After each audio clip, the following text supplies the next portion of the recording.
എല്ലാവർക്കും നമസ്കാരം. നമ്മൾ 10-11 ദിവസമായിട്ട് തുടങ്ങി ഇവിടെ ഇങ്ങനെ നടന്ന് പോയിക്കൊണ്ടിരുന്നതായ ഭാഗവത സത്രം എന്ന് പറയുന്നതായ സൽക്കർമ്മത്തിൻ്റെ അവസാനത്തെ സന്ദർഭത്തിലാണ് ഇരിക്കുന്നത്. അപ്പോൾ ആ കൂട്ടത്തിൽ ഭാഗവത സംഗ്രഹം എന്ന് പറഞ്ഞിട്ട് 12-ാം അധ്യായം, 12ാമത്തെ സ്കന്ധത്തിലെ 12ാം അധ്യായവും പിന്നെ ഭാഗവതം അവസാനിപ്പിക്കുന്നതായ ആ 12ാം സ്കന്ധത്തിലെ 13ാമത്തെ അധ്യായം, ഈ 2 അധ്യായമാണ് ഇപ്പോൾ ഇവിടെ ഒന്ന് അർത്ഥം പറയണം അല്ലെങ്കിൽ ചർച്ച ചെയ്യണമെന്ന് വച്ചിട്ടുള്ളത്. അപ്പോൾ ചർച്ച ചെയ്യാനുള്ളൊരു സന്ദർഭമാണോ എന്നൊന്നും അറിയില്ല. ആകെ കൂടി ഒരു ബഹളമാണ് ഇവിടെ കേൾക്കണത്. ഒച്ചപ്പാടും ബഹളും ഒരു ബസ് സ്റ്റാൻഡ് സമ്പ്രദായം അതാണ്. അപ്പോൾ അതുകൊണ്ട് എല്ലാവരും ഒന്ന് ശ്രദ്ധിച്ചു വെച്ചാൽ ഈ പറയണതിനൊരു ഭംഗി ഉണ്ടാവും, ഇല്ല വെച്ചാൽ ഒരു ഭംഗി ഉണ്ടാവില്ല, അത്രയേ ഉള്ളൂ. അപ്പോൾ അതുകൊണ്ടൊന്ന് എല്ലാവരും ശ്രദ്ധിച്ചോളൂ. കാരണം എന്താ ചോദിച്ചാൽ ഈ 10, 12, 11, 12 ദിവസമായിട്ട് വളരെ ശാന്തമായ അന്തരീക്ഷത്തിൽ അച്ചടക്കത്തോടു കൂടിയിട്ട് ഒരു ശാസ്ത്രം അധ്യയനം ചെയ്ത് അത് നല്ലോണം ഉള്ളിൽ ഉറപ്പിച്ച് അതിനെക്കുറിച്ച് അനുസന്ധാനം ചെയ്തും ചർച്ച ചെയ്തും സംശയം തീർത്തും നമ്മളിത് ഇന്നിപ്പോൾ ഇവിടെ വരെ എത്തി. ഈ ഇവിടെ വരെ എത്തിയ സമയത്താണ് ഇനിയിപ്പം എന്താണ് എന്ന് ഈ ഇത്രയും കേട്ടതിനെ കുറിച്ചൊരു ധാരണ, ആ ധാരണ ഉണ്ടാക്കാനായിട്ട് സമ്പൂർണ്ണമായിട്ടുള്ള ഭാഗങ്ങൾ ഈ സൂതൻ ശൗനകാദി മഹർഷീശ്വരന്മാർക്ക് പറഞ്ഞു കൊടുത്തു. അതായത് നൈമിഷാരണ്യത്തിൽ സത്രം ദീക്ഷിച്ചിരിക്കുന്നതായ മഹർഷീശ്വരന്മാരെ ശൗനകാദി മഹർഷിമാരെന്ന് പറയും. ആ മഹർഷീശ്വരന്മാരെ ദീക്ഷിച്ചിരിക്കുന്ന സത്രശാലയിലേക്ക് സൂതൻ എന്ന പേരായ വലിയ വിദ്വാൻ വന്നു. അപ്പം ആ സൂതനെ കണ്ട് നമസ്കരിച്ചിട്ട് മഹർഷിമാർ ചോദിച്ചു, സൂത മഹാഭാഗ വദ നോ വദത് വര. അങ്ങനെയാണ് തുടങ്ങിയത്. സൂത മഹാനുഭാവനായ അങ്ങ് ഞങ്ങൾക്ക് പറഞ്ഞു തരണം. എന്തേ ഇപ്പം അങ്ങോട് തന്നെ ചോദിക്കാൻ കാരണം? ചോദിക്കാൻ ഇവിടെ വേറെ ആളില്ലായിട്ടൊന്നുമല്ല. അങ്ങ് വദ നോ വദത് വര, പറയാൻ നിശ്ചയമുള്ളവരുടെ കൂട്ടത്തിൽ നല്ലോണം നിശ്ചയമുള്ള ആളാണ് അങ്ങ്. ആരെങ്കിലുമൊക്കെ അച്ഛൻ എന്തെങ്കിലുമൊക്കെ പറഞ്ഞു പോവുമായിരിക്കും. അങ്ങേക്ക് ഈ പറഞ്ഞു തരാനും നല്ലോണം അറിയണവരുടെ കൂട്ടത്തിൽ ശ്രേഷ്ഠനാണ് അങ്ങ്. അതുകൊണ്ടാണ് അങ്ങോട്ട് ചോദിച്ചത്.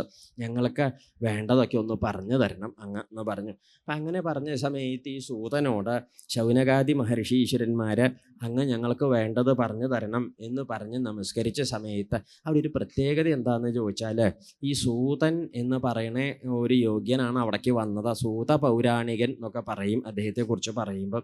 അദ്ദേഹത്തിൻ്റെ പ്രത്യേകത എന്താണെന്ന് ചോദിച്ചാൽ, ഈ സൂതനെക്കുറിച്ച് പറയുമ്പം പറയും, സാധാരണഗതിയിൽ നമ്മുടെ ശാസ്ത്രങ്ങളിൽ ബ്രാഹ്മണൻ, ക്ഷത്രിയൻ, വൈശ്യൻ, ശൂദ്രൻ എന്ന് പറഞ്ഞിട്ട് 4 സമ്പ്രദായക്കാരെ കുറിച്ച് പറയും.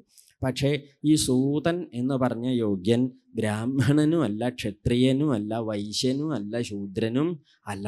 ഈ 4 കൂട്ടത്തിലും പെടില്ല. പിന്നെ അദ്ദേഹം ഏതിലാ പെടുക എന്ന് ചോദിച്ചാൽ പറയും അന്തരാളൻ എന്നാ പറയുക. അന്തരാളൻ എന്ന് പറഞ്ഞാൽ ഈ ക്ഷത്രിയന് ബ്രാഹ്മണ സ്ത്രീയിലുണ്ടായ സന്താനവും ആ സന്താനത്തിൻ്റെ പരമ്പരക്കാരെയും ആണ് സൂതജാതിയിൽപ്പെട്ട കൂട്ടരെന്ന് പറയുക. ഈ സൂതജാതിയിൽപ്പെട്ട കൂട്ടരുടെ അവരുടെ ഈ വിലോമജാതന്മാർ എന്നൊക്കെയാണ് അതിന് പറയുക. ഈ സൂതൻ തന്നെ ഇടയ്ക്ക് ഭാഗവതത്തിലൊക്കെ പറയും, ഞങ്ങൾ ജന്മം കൊണ്ട് തന്നെ വിലോമജാതന്മാരാണ്, പക്ഷേ ഭാഗവതം കൊണ്ടൊക്കെ ഞങ്ങൾ നേരെയായി, അതാണ് ഞങ്ങൾക്ക് നന്മ ഉണ്ടാവാൻ കാരണമായതെന്നൊക്കെ ഇടയ്ക്ക് സ്മരിക്കണമൊക്കെ ഉണ്ട്. അപ്പം ആ സൂതൻ ഇങ്ങോട്ട് കയറി വന്ന സമയത്ത് ഈ സൂതൻ്റെ അടുത്ത് ചെന്ന് നമസ്കരിച്ചവർ വിദ്വാൻമാരായ ബ്രാഹ്മണരാണ്.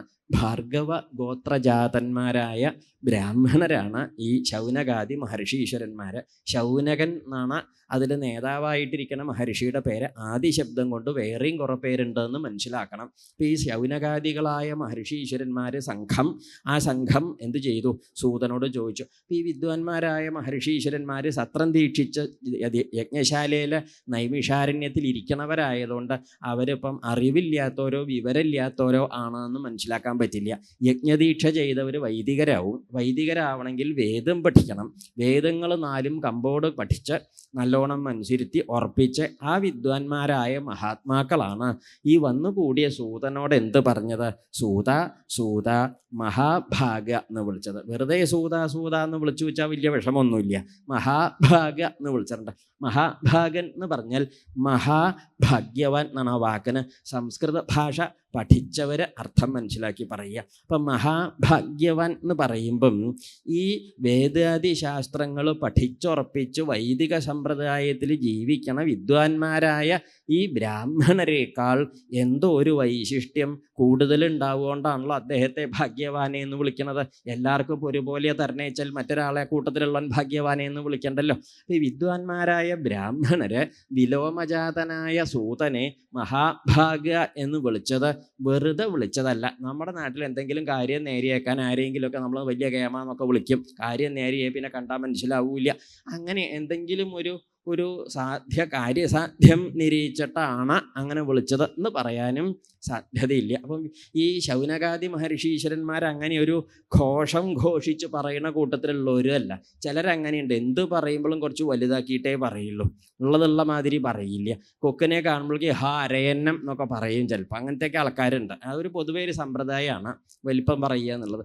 അങ്ങനെ പറയുന്ന ഒരു അധികപ്പറ്റ് പറയുന്ന കൂട്ടത്തിൽപ്പെട്ട സമ്പ്രദായക്കാരും അല്ല ഈ ബ്രാഹ്മണര്. പിന്നെ എന്തിനാണ് ഈ സൂതനെ മഹാഭാഗ എന്ന് വിളിച്ചത് എന്ന് ചോദിച്ചാലേ ആ സൂതൻ്റെ കയ്യിലുള്ള മഹിമ മനസ്സിലാവുള്ളൂ. അത് മനസ്സിലായാൽ ഈ 11 ദിവസം കേട്ടത് എന്താണെന്നും ബോധ്യാവുള്ളൂ, ഇല്ലെങ്കിൽ ഒന്നും ബോധ്യാവില്ല.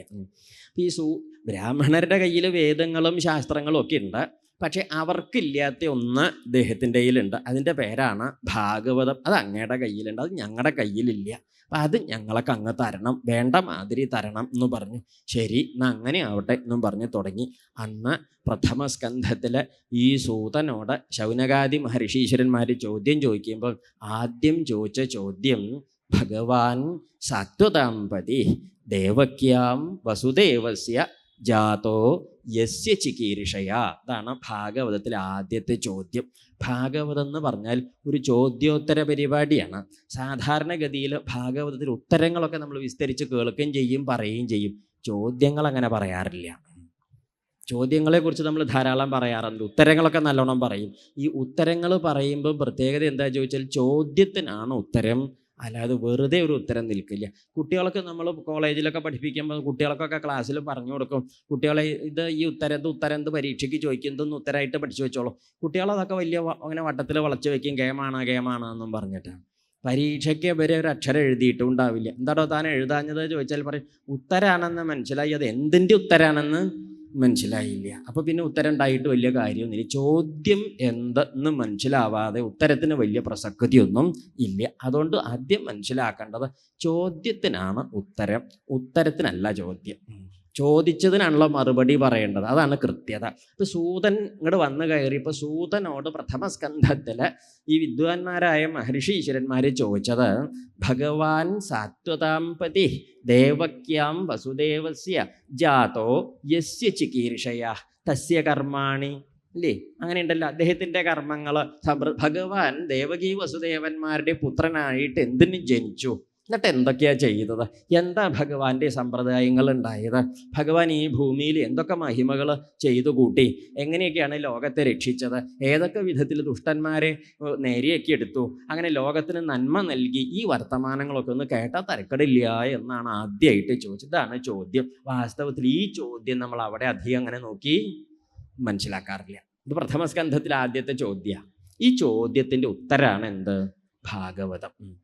പക്ഷേ ആ ഉത്തരം സൂതൻ അങ്ങോട്ട് ചോദിച്ചപ്പോഴേക്ക് എന്താ കേട്ടോളൂ, അപ്പം അങ്ങോട്ട് പറഞ്ഞു തരാം, എന്നാൽ വേഗം അങ്ങോട്ട് പോവാലോ എന്നൊന്നും ആരും പറഞ്ഞില്ല. സൂതൻ പറഞ്ഞതുമില്ല. സൂതൻ എന്തേ ചെയ്തു വെച്ചാൽ, സൂതൻ പറഞ്ഞത് എന്താണെന്നാണെങ്കിൽ ഈ മഹർഷിമാർ ചോദിച്ച ചോദ്യത്തിന് നേർക്ക് നേരെ മറുപടി പറയാതെ ആദ്യം ഭഗവാന്റെ അവതാരങ്ങളെയും 24 അവതാരങ്ങളെയും പറഞ്ഞു കൊടുത്തു.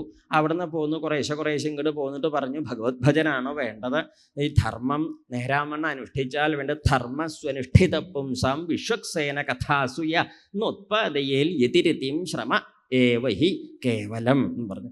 ഈ കേൾക്കണതുകൊണ്ടും പഠിക്കണതുകൊണ്ടും ഭഗവാൻ വിശ്വക്സേനനായ ഭഗവാന്റെ തൃപ്പാദത്തിലുള്ള കഥകൾ കേൾക്കാൻ മനസ്സ് ഉറക്കണില്ലെങ്കിൽ വലിയ കാര്യമൊന്നുമില്ല എന്ന് പറഞ്ഞു നിർത്തി. എന്നിട്ട് പറഞ്ഞു അതുകൊണ്ട് വേണ്ടത് ശ്രോതവ്യ. ഇതൊക്കെ ശ്രദ്ധിച്ച് മനസ്സിലാക്കണേ, ഭാഗവത സംഗ്രഹ പറയുന്നത്, അത് ശ്രദ്ധിച്ച് കേട്ടോളൂ. അപ്പോൾ പറഞ്ഞു ശ്രോതവ്യ, ആദ്യം വേണ്ടത് കേൾക്കുകയാണ്, കീർത്തിതവ്യ, പിന്നെ കീർത്തിക്കുകയാണ് വേണ്ടത്, പിന്നെ വേണ്ടത് സ്മർത്തവ്യ, സ്മരിക്കുകയാണ് വേണ്ടത്, പിന്നെയാണ് പൂജ്യ, ഇല്ലേ? ധേയ പൂജ്യശ്ച നിത്യത എന്നിട്ടാണ് ആ ക്രമം.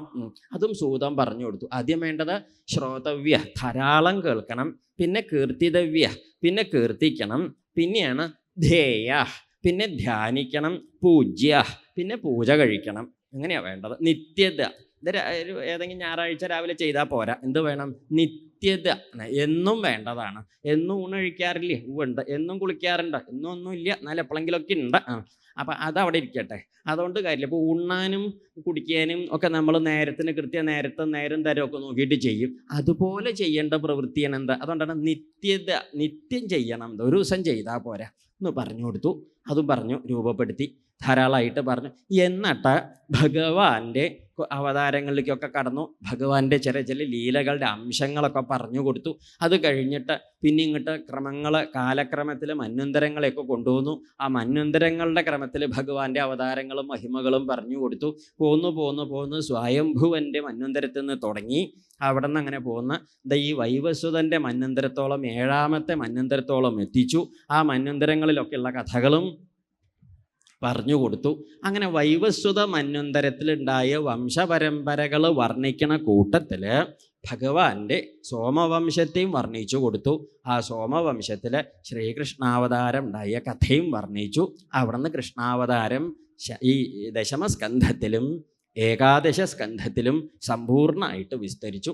അവിടെ അവസാനിപ്പിച്ചു. ഭാഗവതത്തിൻ്റെ പ്രധാനപ്പെട്ട ഒരു ഭാഗം എന്ന് പറയുന്നത് ഭാഗവതത്തിൻ്റെ ദശമസ്കന്ധവും ഏകാദശ സ്കന്ധവും. ഇത് രണ്ടും കൂടി ചേർന്നാൽ ആകെയുള്ള ഗ്രന്ഥത്തിൻ്റെ ഒരു പ്രധാനപ്പെട്ട ഭാഗം ആയി. അപ്പം ഇത്രയും ഒരു വലിയ ഭാഗം കൊണ്ട് ഈ കൃഷ്ണകഥ പറയാൻ എന്താണ് കാരണം എന്ന് ചോദിച്ചാൽ നമ്മളൊക്കെ പെട്ടെന്ന് അങ്ങനെ ഒരു കാരണം പറയാൻ തോന്നില്ല. അതിൻ്റെ കാരണമാണ് ഈ ചോദ്യം. ഏത് ചോദ്യം? സൂതൻ എന്താണ് ആദ്യമായിട്ട് വന്നപ്പോൾ കേട്ട സൂതനോട് ചോദിച്ച ചോദ്യം എന്താണ്? ഭഗവാൻ സാത്വതാംപതി ദേവക്യാം വസുദേവസ്യ യസ്യ ചികീർഷയാ ജാത. അന്വയിച്ച് പറയുമ്പോൾ അങ്ങനെയാണ്. ആരുടെ സങ്കല്പപ്രകാരമാണ് ഇവിടെ വന്ന് ജനിച്ചത്? എന്ത് സമ്പ്രദായങ്ങളാണ് അനുഷ്ഠിച്ചത്? ഈ ചോദ്യത്തിൻ്റെ ഉത്തരമാണ് വാസ്തവത്തിൽ ഭാഗവതം. അപ്പം നമുക്കെന്ന് സംശയം തോന്നും. ചോദിച്ചപ്പോഴൊക്കെ തന്നെ അത് അങ്ങോട്ട് പറഞ്ഞു കൊടുത്താൽ അങ്ങോട്ട് കഴിയാൻ ദശമസ്കന്ധം എന്നാൽ ആദ്യം അങ്ങോട്ട് ആവാറുന്നില്ലേ? ഏത് ഈ 2, 3 വെക്കണതിൻ്റെ മുമ്പ് ആദ്യം ദശമസ്കന്ധം അങ്ങോട്ട് കഴിഞ്ഞിട്ട് പിന്നെ വൈകുന്നേരം ഒക്കെ ആയ ഊണ് കഴിഞ്ഞ് എല്ലാവരും നീട്ട് പോകില്ല. അപ്പോൾ പിന്നെ എന്താവാം? പ്രഥമവും ദ്വിതീയവും തൃതീയവും ഒക്കെ കുറേശ്ശെ ഉച്ച തിരിഞ്ഞ നേരത്തെ ആൾക്കാർ ഉറങ്ങണ നേരത്തേക്ക് ആയാലും മറ്റേത് അങ്ങോട്ട് എന്നൊക്കെ നമുക്ക് തോന്നും. അങ്ങനെ പാടില്ല. എന്താ കാരണം ചോദിച്ചാൽ അതാണ് ഈ ഭാഗവതത്തിന് നമ്മൾ ഇങ്ങനെ നോക്കുമ്പോൾ പലരും ചോദിക്കാൻ, തിരുമേനി ഇതെന്താ അവിടെ അക്കഥയും ഇവിടെ കഥയും മറ്റേ കഥയും പിന്നെയല്ലേ ഇത് അതെ ഇങ്ങനെയൊക്കെ ചോദിക്കാറുണ്ട്. അതിൻ്റെ അർത്ഥം എന്താണെന്നറിയൂ? അവർ ശ്രദ്ധാപൂർവം ഗുരുമുഖത്തിരുന്ന് ഭാഗവതം പഠിച്ചിട്ടില്ല, അല്ലെങ്കിൽ ശ്രദ്ധിച്ചിട്ടില്ല. ഉണ്ടാവും, പോയി ഇരുന്നിട്ടൊക്കെ ഉണ്ടാവും. ഇരുന്നിട്ട് ഭാഗവതത്തിന് ആന്തരികമായ ഒരു ഘടനയുടെ ഒരു ക്രമം, വളരെ മനോഹരമായൊരു ക്രമം ഭാഗവതത്തിനുണ്ട്. എന്താ ചോദിച്ചാൽ നോക്കിക്കോളൂ. ഇപ്പം ഈ ചോദ്യം, ആദ്യത്തെ ചോദ്യം ശ്രദ്ധിച്ചില്ലേ? ആ ചോദ്യത്തിന് മറുപടി പറയാനായിട്ട് പുറപ്പെട്ട സൂതൻ അതങ്ങോട്ട് പറഞ്ഞില്ല. എന്താ കാരണം? അതങ്ങനെ അങ്ങോട്ട് പറഞ്ഞാൽ നേരെയാവില്ലേ? എന്തുകൊണ്ട്? ഈ ഭഗവത് കഥ മഹാകേമാണ്. പറഞ്ഞു കൊടുക്കണയാളും മഹാകേമനാണ്, കേൾക്കണവരും മഹാകേമന്മാരാണ്. ഒരു മോശം ഇതിലൊന്നും പറയാനില്ല. പക്ഷെ എന്നാലും അങ്ങനെ അങ്ങോട്ട് കൊടുക്കാൻ പറ്റില്ല. എന്താ ചേട്ടോ? ഈ വന്നപ്പോഴേക്ക് ഇങ്ങോട്ട് ചോദിച്ചപ്പോഴേക്ക് ഭഗവത് കഥ കേട്ടാൽ അങ്ങോട്ട് മനസ്സിലാക്കാനും അത് ധരിക്കാനും ആ അർത്ഥത്തിൽ ഉൾക്കൊള്ളാനും സാധിക്കണമെങ്കിൽ അതിനനുസരിച്ചൊരു സംസ്കാരം നമ്മുടെ ഉള്ളിലുണ്ടാവണം. ഒരു ഈശ്വരീയ സംസ്കാരം ഉള്ളവരോട് ഭഗവത് കഥ പറഞ്ഞാൽ അവർക്ക് വേഗം മനസ്സിലാക്കാനും സാധിക്കും, ഉൾക്കൊള്ളാനും സാധിക്കും. അതല്ലാതെ ഇപ്പോൾ അവിടെ നിന്നോ അങ്ങോട്ട് കയറി പറഞ്ഞ ആരെങ്കിലും ഇപ്പോൾ ഇവിടെ ഇരിക്കണ്ടെങ്കിൽ ഇവിടെ ഇപ്പം അങ്ങോട്ട് ഉച്ചയ്ക്ക് ഇപ്പം അങ്ങോട്ട് കയറി വന്ന് ഇവിടെ ഇരിക്കേണ്ടെന്ന് കൂട്ടിക്കോളൂ. അപ്പം അയാളപ്പം ഇത് കേൾക്കണ വെച്ചാൽ അദ്ദേഹം വിചാരിക്കും ഇയാൾക്ക് എന്തിൻ്റെ പ്രാന്ത, ഈ ഉച്ച നേരത്ത് ഊണഴിക്കണം നേരത്ത് ഇല്ലേ എന്ന് തോന്നും. എന്താ കാരണം? അദ്ദേഹത്തിൻ്റെ കുഴപ്പമില്ല, നമ്മുടെ കുഴപ്പമില്ല, അത് നടത്തണവരുടെ കുഴപ്പമില്ല. എന്താ വെച്ചാൽ അദ്ദേഹം വരുന്നത് വെയിൽ കൊണ്ട് ചൂടായിട്ടാണ്. തല നല്ലോണം ചൂടായിട്ട് കാലും തലയും ചൂടായ പിന്നെന്താ തോന്നുക? ഭാഗവത തോന്നില്ല. അപ്പം അദ്ദേഹത്തിൻ്റെ കാലം, ദേശം, സ്ഥിതി, അവസ്ഥ, സമ്പ്രദായം, പഠിച്ചത്, ചിന്തിച്ചത്, വളർന്നത്, പെരുമാറി പുറപ്പെട്ട സ്ഥലങ്ങളൊന്നും ഭാഗവതമായിട്ട് ബന്ധമുള്ളതോ ഭഗവാന്റെ സമ്പ്രദായങ്ങളെ സ്പർശിക്കണതോ ആവില്ല. അദ്ദേഹം വേറെ ഏതോ സമ്പ്രദായത്തിൽ വളർന്നും ജനിച്ചും പഠിച്ചുമൊക്കെ മോശമാണെന്നല്ല പറഞ്ഞത്, ഇതാവില്ല. അപ്പം അതുകൊണ്ട് അദ്ദേഹത്തിന് എന്ത് തോന്നിക്കൊള്ളണമെന്നില്ല, ഇത് പറയുമ്പോൾ ഇങ്ങനെ തോന്നിക്കൊള്ളണമെന്നില്ല. അപ്പം അതുകൊണ്ട് ഈ ശൗനകാദി മഹർഷീശ്വരന്മാർക്ക് ഭാഗവത ശാസ്ത്രം പറഞ്ഞു കൊടുക്കുമ്പം അവർ ഈ കർമ്മങ്ങളൊക്കെ ആയിട്ട് കഴിഞ്ഞു കൂടുന്ന കൂട്ടരാണ്. അപ്പം അവർക്കൊരു ഈശ്വരീയമായ സംസ്കാരം ഹൃദയത്തിൽ ഉണ്ടായിട്ട് അവിടേക്ക് വേണം എന്ത് കൊടുക്കാൻ, ഈ പറയുന്ന ഭാഗവതം കൊടുക്കാൻ. പറഞ്ഞതിൻ്റെ അർത്ഥം വിത്ത് നന്നായതുകൊണ്ട് മാത്രം വിള നന്നാവില്ല, മണ്ണും കൂടി നന്നാവണം. അതുകൊണ്ടാണ് നമ്മൾ എല്ലാവർക്കും ഭാഗവതം കൊടുത്തുകൊണ്ടൊന്നും എല്ലാവരും കേമന്മാരൊന്നും ആവില്ല. അവനവൻ്റെ സംസ്കാരം എന്താ വെച്ചാൽ അതിനനുസരിച്ചേ നന്നാവുള്ളൂ. പണ്ടൊരു മരുമകൻ ഉണ്ടായിരുന്നു, മഹാദുഷ്ടനാണ്. ഇവൻ ദുഷ്ടനായിട്ട് ലോകം മുഴുവൻ ഗുണ്ടയായിട്ട് നടന്ന് അക്രമം കാണിച്ച് നടക്കണ കാലത്ത് അമ്മാവൻ മഹാകേമനാണ്. അമ്മാവനോട് നാട്ടുകാർ പറഞ്ഞു, അങ്ങ് ഭാഗവതമൊക്കെ പഠിച്ച വിദ്വാനല്ലേ, ഈ മരുമകനെ നിർത്തി അങ്ങേക്ക് ഉപദേശിപ്പിക്കരുതേന്നൊക്കെ ചോദിച്ചു. അദ്ദേഹം പറഞ്ഞു, ശ്രദ്ധിച്ചില്ലേ. ആളുകൾ ഇങ്ങനെ നിരന്തരം പറയാൻ തുടങ്ങിയപ്പോൾ അദ്ദേഹം ഒരു ദിവസം മരുമകനെ വിളിച്ചിട്ട് പറഞ്ഞു, ഉണ്ണിയെ വരുമോ, കുറേശ്ശെ ഭാഗവതം പഠിക്കുക എന്ന് പറഞ്ഞു. അപ്പം അമ്മാവനോടൊരു ലേശം ഒരു ഭാവമൊക്കെ ഉണ്ടാവുണ്ടെന്ന്, അങ്ങനെ ആവട്ടെ ഉണ്ണിയെന്നും പറഞ്ഞു, അമ്മാവെന്നും പറഞ്ഞു. ഉണ്ണി അമ്മാവൻ്റെ കൂടെ ഭാഗവതം പഠിച്ചു. അമ്മാവനാണെങ്കിൽ 3 കൊല്ലം കൊണ്ട് ഭാഗവതം മുഴുവനും ആരെ പഠിപ്പിച്ചു, മരുമകനെ നല്ലോണം പഠിപ്പിച്ചു.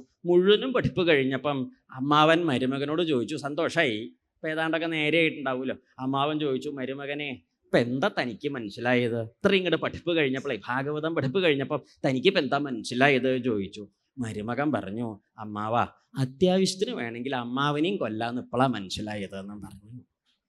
അതൊരു ഇത്ര കാലം വരെ ആ വിവരം ഉണ്ടായിരുന്നില്ല. ഏത് അത്യാവശ്യത്തിന് എന്താവാമെന്ന്, അമ്മാവനെ കൊല്ലാൻ പാടില്ല എന്നാണ് മനസ്സിലാക്കി. ഇത് പഠിച്ചപ്പോഴാണ് മനസ്സിലായത് അതും ആവാം. ഇവനെയാണ് ആര് പഠിപ്പിച്ചത്, അമ്മാവൻ്റെ കാര്യം തീരുമാനമായി. മനസ്സിലായില്ലേ, 3 കൊല്ലം കൊണ്ട്. അപ്പോൾ പറഞ്ഞതിൻ്റെ അർത്ഥം കണ്ട വല്ലോനെയൊന്നും ഇത് പഠിപ്പിച്ചു കൊടുത്തുകൊണ്ടൊന്നും വലിയ കാര്യമൊന്നുമില്ല. അതുകൊണ്ട് ഏത് മഹാനായാലും ഭാഗവത സംസ്കാരം ഉള്ളവന് ഇത് കൊടുത്താൽ ഫലിക്കുള്ളൂ. പറഞ്ഞതിൻ്റെ അർത്ഥം നമ്മൾ കേൾക്കണതും നമ്മൾ ധരിക്കണതും പറയണതും മറ്റുള്ളവർ പറഞ്ഞ് കേൾക്കണതൊന്നുമല്ല, നമ്മുടെ ഉള്ളിലുള്ളതാണ് നമ്മൾ ധരിക്കണത്. അപ്പം നമ്മൾ ഇവിടുന്ന് പശു എന്ന് പറഞ്ഞു, ഇവിടെ ഇരിക്കണ ഒരു 1000 പേരുണ്ട് വെച്ചാൽ ഈ 1000 പേരുടെയും അകത്തിരിക്കണ പശു അവരവരുടെ പശുവാണ്, നമ്മൾ പറഞ്ഞ പശുവല്ല. നമ്മൾ പറഞ്ഞ പശുവിന് ഇവിടെ ആർക്കും തോന്നിയിട്ടുമില്ല, അവർക്കാർക്കും സ്മരണയിലും ഇല്ല. എന്താ കാരണം, അവർക്കാർക്കും നമ്മുടെ പശുവായിട്ട് ഒരു ബന്ധവുമില്ല. എന്നാൽ ഇവിടെ ഉള്ളവരെ ചിന്തിച്ച പശുവായിട്ട് നമുക്കൊരു ബന്ധവും ഇല്ലേനി. അപ്പം പറഞ്ഞ നമ്മളെന്തോ പറഞ്ഞു, കേട്ടവർ വേറെ എന്തോ കേട്ടു. അപ്പം അതുകൊണ്ട് പറഞ്ഞതാണ് എല്ലാവരും കേൾക്കണതെന്നൊന്നും തെറ്റിദ്ധരിച്ച് വശാവരുത്. പറഞ്ഞതുകൊണ്ട് എല്ലാവരും കേട്ടോളണമെന്നും ഇല്ല, പറഞ്ഞു കൊടുത്തിട്ട് നേരെയില്ല എന്നൊന്നും പറഞ്ഞ് വ്യസനിക്കാനൊന്നും പോകണ്ട. എന്താർക്ക് പറഞ്ഞു കൊടുക്കുമ്പോഴും പറഞ്ഞു കൊടുക്കണതിൻ്റെ മുമ്പ് ആ ഒരു സംസ്കാരം ഉണ്ടാക്കി. സംസ്കാരം ഇല്ലെങ്കിൽ മനസ്സിലാവില്ല ഒട്ടും. നമ്മളെപ്പോഴും പറയാറില്ലേ, പണ്ട് പറയാറുണ്ട്, ഒരിക്കൽ എന്തുണ്ട്, ഈശ്വര തിരുമേനി അമ്പലത്തിൽ പൂജ കഴിഞ്ഞിട്ട് അദ്ദേഹത്തിന് പൂജയൊക്കെ കഴിഞ്ഞപ്പോഴേക്ക് രാവിലെ നേരത്തെ പോന്താൻ കടേ 3-3:30 കുളത്തിൽ മുങ്ങി കുളിച്ചു, നട തുറന്നൊക്കെ കഴിഞ്ഞ് ധൃതി കൂട്ടി 11:30 ആയപ്പോഴേക്ക് കഷ്ടി ഉച്ചപൂജയും കൂടി കഴിച്ചു. ഉച്ചപൂജ കഴിഞ്ഞപ്പോഴേക്ക് വയറുവേദന സഹിച്ചില്ല, തീരെ ഇങ്ങോട്ട് പറ്റാണ്ട് ആയി. അദ്ദേഹം താക്കോല അവിടെ തൽക്കാലം അവിടെ കൊടുത്തേൽപ്പിച്ചിട്ട് തട്ടുകൊടുത്ത് കഴിക്കാൻ നിൽക്കാതെ ഓട്ടി എവിടേക്ക് ഡോക്ടറെ ഒന്ന് കാണണം, തീരെ പറ്റണില്ല, അദ്ദേഹത്തിന് സാധിക്കണില്ല. അദ്ദേഹം ഓടി ചെന്നു. അപ്പോൾ ഇല്ലത്തെ പഠിക്കലെ താമസിക്കുന്നുണ്ട്, ഒരു ക്രിസ്ത്യാനിയാണ് ആളാ, ഡോക്ടർ മഹാവിദ്വൻ ഇട്ടുപ്പ്. അദ്ദേഹം നോക്കിയാലേ ഇദ്ദേഹത്തിന് എന്ത് നേരെയുള്ളൂ, അത്രയ്ക്ക് സ്നേഹമാണ് അങ്ങോട്ട്. ഇല്ലത്തെ എന്ത് വിശേഷം ഉണ്ടെങ്കിലും ഇദ്ദേഹത്തിൻ്റെ കുടുംബത്തേക്ക് പകർച്ചയുണ്ട്. അവിടെ എന്തുണ്ടെച്ചാലും ഇവിടേക്ക് പകരുമില്ല. എന്നാലും സ്നേഹത്തിന് പകർച്ചയ്ക്ക് ഒരു കുറവും ഇല്ലേനി. അത്രയ്ക്ക് സ്നേഹമാണ്. ഒരു വലിയേട്ടൻ്റെ മാതിരിയെ തിരുമേനി ഇറക്കുക ഇട്ടുപ്പ് ഡോക്ടർക്ക്. തൻ്റെ മൂത്ത മകളെ സാവിത്രിയെ വേളി കഴിച്ച ആൾ നീലകണ്ഠൻ, അദ്ദേഹം മെഡിക്കൽ കോളേജിൽ പ്രൊഫസറാണ്. പക്ഷെ അദ്ദേഹം നേരിയ നീലാണ്ടം നോക്കിയാൽ നേരിയാവില്ല എന്നാണ് പറയുക, ഇദ്ദേഹം നോക്കിയാൽ നേരിയോ. ഇദ്ദേഹം വേഗം ഓട്ടിയം കിട്ടി ചെന്നു. വയ്യേ അപ്പം ചോദിച്ചു, എന്താ തിരുമേനി ഇത്ര വയ്യ, വയറ് വേദനിച്ചിട്ട് ഒട്ടും അങ്ങോട്ട് നിൽക്കാൻ വയ്യ എന്നും പറഞ്ഞു. അപ്പോൾ ഈ ഇട്ടുപ്പ് ഡോക്ടർ പറഞ്ഞു, തിരുമേനി ഇന്നൊന്നും ഇവിടെ അങ്ങോട്ട് കയറി കിടക്കുമെന്നും പറഞ്ഞു. അദ്ദേഹം മലർന്ന് അങ്ങോട്ട് കിടന്നിട്ട് ഡോക്ടറെ അവിടെ ഇവിടെയൊക്കെ പിടിച്ച് അമർത്തിയിട്ട് ചോദിച്ചു, തിരുമേനി എന്തൊക്കെ ഉണ്ടായി വിളിച്ചാകുമ്പോൾ മുതൽ ഇങ്ങടെ. പറഞ്ഞു, ഒന്നും കഴിച്ചിട്ടില്ല, ഞാൻ എന്താ രാവിലെ 3:30 പോയി അമ്പലക്കുളത്തിൽ ഒന്ന് കുളിച്ചു, എന്നിട്ട് സന്ധ്യാവന്തരം അങ്ങോട്ട് കഴിച്ചു, പിന്നെ നട തുറന്ന് അഭിഷേകം കഴിച്ചു, മലര് നേദിച്ചു, പിന്നെ ഉഷപൂജ കഴിച്ചു. അത് കഴിഞ്ഞ് ഒരു 10:30 മണിക്ക് ഞാൻ ഉച്ചപൂജ കഴിക്കാൻ അങ്ങോട്ട് കയറി. ഉച്ചപൂജ കഴിഞ്ഞപ്പോഴേക്ക് സഹിച്ചില്ല കേട്ടോ, അത് കഴിച്ച ഞാൻ അങ്ങോട്ട് ഇറങ്ങിയത് എനിക്ക് ഓർമ്മയുള്ളൂ. വയ്യേ അങ്ങോട്ട് കരയണ മാതിരി അദ്ദേഹം പറഞ്ഞത്. അപ്പോൾ ഡോക്ടറെ ചവിട്ടി തിരികെ കോല് ഒരു കഴുത്തിലിട്ടിട്ട് ആ പരന്ന തല അവിടെ ഇങ്ങനെ തട്ടിയിട്ട് പറഞ്ഞു, തിരുമേനി ഇതത്ര വലിയ വയ്യായി ഒന്നുമല്ല, ഈ കഴിച്ചത് കൂടിയതിൻ്റെ വയ്യായിയാണ്, കുറേശ്ശെ കഴിക്കണം. ഈ 11:30 ആയപ്പോഴേക്ക് എന്തൊക്കെ കഴിച്ചിട്ടാ അപ്പോൾ വരണത്, കഴിക്കാൻ പാടില്ല, കുറേശ്ശെ കഴിക്കുക, അതാണ് കേട്ടോ. ഇദ്ദേഹം ഇങ്ങനെ മുള്ളിക്ക് നോക്കി, എന്ത് കഴിച്ച കാര്യം അപ്പം ഇയാൾ പറയുന്നത്? ഇദ്ദേഹം പച്ചവെള്ളം ഇദ്ദേഹം ഇങ്ങോട്ട് കഴിച്ചിട്ടില്ല. അപ്പം കഴിച്ചു എന്ന് ഇദ്ദേഹം പറയുമ്പോൾ അദ്ദേഹം കൂട്ടണ കഴിക്കൽ എന്താ? അകത്തേക്ക് കഴിക്കണതാ. ഇദ്ദേഹം കഴിക്കൽ എന്താ? രണ്ടാളും മലയാളികളാണ്. ഒരു മതിലിൻ്റെ വ്യത്യാസമേ ഉള്ളൂ താമസിക്കുന്നത്. തമിഴ്നാട്ടിലും മദിരാശിയിലും ആന്ധ്രാപ്രദേശിലും ഒന്നുമല്ല താമസിക്കുന്നത്. അപ്പം ഭാഷ മലയാളമാണെങ്കിലും പറഞ്ഞാൽ മനസ്സിലാവണമെങ്കിൽ ഭാഷയുടെ സംസ്കാരം കൂടി ഉള്ളവർക്കേ മനസ്സിലാവുള്ളൂ. അദ്ദേഹം ക്രിസ്ത്യാനി, അദ്ദേഹം പള്ളിയിൽ പോണയാളും തൊഴാൻ അവിടുത്തെ സമ്പ്രദായത്തിലൊക്കെ ചെയ്യുന്ന നല്ല സമ്പ്രദായക്കാരനാണ്. ഒരാൾക്കൊരു ദുരിതമോ കഷ്ടപ്പാടോ ബുദ്ധിമുട്ടോ മനസ്സാ പോലും ചിന്തിക്കാത്തൊരു വിദ്വാനാണ് അദ്ദേഹം. പക്ഷെ അദ്ദേഹത്തിന് ഈ സമ്പ്രദായം അറിയില്ലല്ലോ. കുളിക്കലും സന്ധ്യാവന്തനം കഴിക്കലും ജപിക്കലും പിന്നെ അഭിഷേകം കഴിക്കലും മലര് നേദിക്കലും ഗണപതി ഹോമം കഴിക്കലും ഒന്നും അദ്ദേഹത്തിൻ്റെ കണക്കിലില്ലായതുകൊണ്ട് ആ സംസ്കാരം അദ്ദേഹത്തിന് അറിയായതുകൊണ്ട് ഇദ്ദേഹത്തിൻ്റെ സംസ്കാരത്തിൽ ഇദ്ദേഹം പറഞ്ഞ വാക്ക് അദ്ദേഹത്തിന് മനസ്സിലായില്ല. ഇത് ഇവിടെ മാത്രമല്ല, എല്ലാ ദിക്കിലും ഭാഗവതം പറഞ്ഞു കൊടുക്കുമ്പോഴും അതിനനുസരിച്ചൊരു സംസ്കാരം കേൾക്കണവരുടെ ഉള്ളിൽ ഉണ്ടാവണം, നിർബന്ധമാണ്. ആ നിർബന്ധം കണക്കാക്കിയിട്ടാണ് സൂതൻ എന്ത് ചെയ്തത്? ശൗനകാദി മഹർഷീശ്വരന്മാർക്ക് ചോദിച്ചപ്പോഴേക്ക് തന്നെ ഉത്തരം കൊടുത്തില്ല. അവിടെ ഇരിക്കട്ടെ, അതിൽ ലേശം കേമായ ചോദ്യമാണ്. അപ്പം അതിന് ഉത്തരം കൊടുക്കുന്നതിൻ്റെ മുമ്പ് ഉത്തരം കേൾക്കാൻ വേണ്ടി ഒരു സംസ്കാരം ഉണ്ടാക്കിച്ചു കൊടുത്തു. ഭഗവാന്റെ അവതാരങ്ങളും കഥകളും ഒക്കെ വർണ്ണിച്ചു പോന്നു. കൃഷ്ണാവതാരം വളരെ വിപുലമായിട്ട് വിസ്തരിച്ചു. ഏകാദശ സ്കന്ധം അവസാനിപ്പിച്ചു. എന്നിട്ട് ദ്വാദശ സ്കന്ധമായപ്പോഴേക്ക് അവിടേക്ക് എന്ത് തുടങ്ങി? കലികാലത്തിൻ്റെയൊക്കെ പരിണാമങ്ങളും മാറി വന്ന കാലത്തുണ്ടാവുന്ന വിഷമങ്ങളും ബുദ്ധിമുട്ടുകളും സമ്പ്രദായങ്ങളും വിസ്തരിച്ചു കൊടുത്തു. അതിനുശേഷം ഭാഗവതം സമാപിപ്പിക്കാനായിട്ട് പുറപ്പെട്ടു. അവസാനിപ്പിക്കുന്ന സമയത്ത് ചോദിച്ചു, മഹർഷിമാരെ നിങ്ങൾക്ക് ഇനിയിപ്പോൾ എന്താ കേൾക്കേണ്ടത് എന്ന് ചോദിച്ചു. അപ്പോൾ മഹർഷിമാർ പറഞ്ഞത് എന്താ ചോദിച്ചാൽ, ഈ ഭാഗവതമൊക്കെ മുഴുവനും കേൾക്കണമുണ്ട് ധാരാളമായിട്ട്.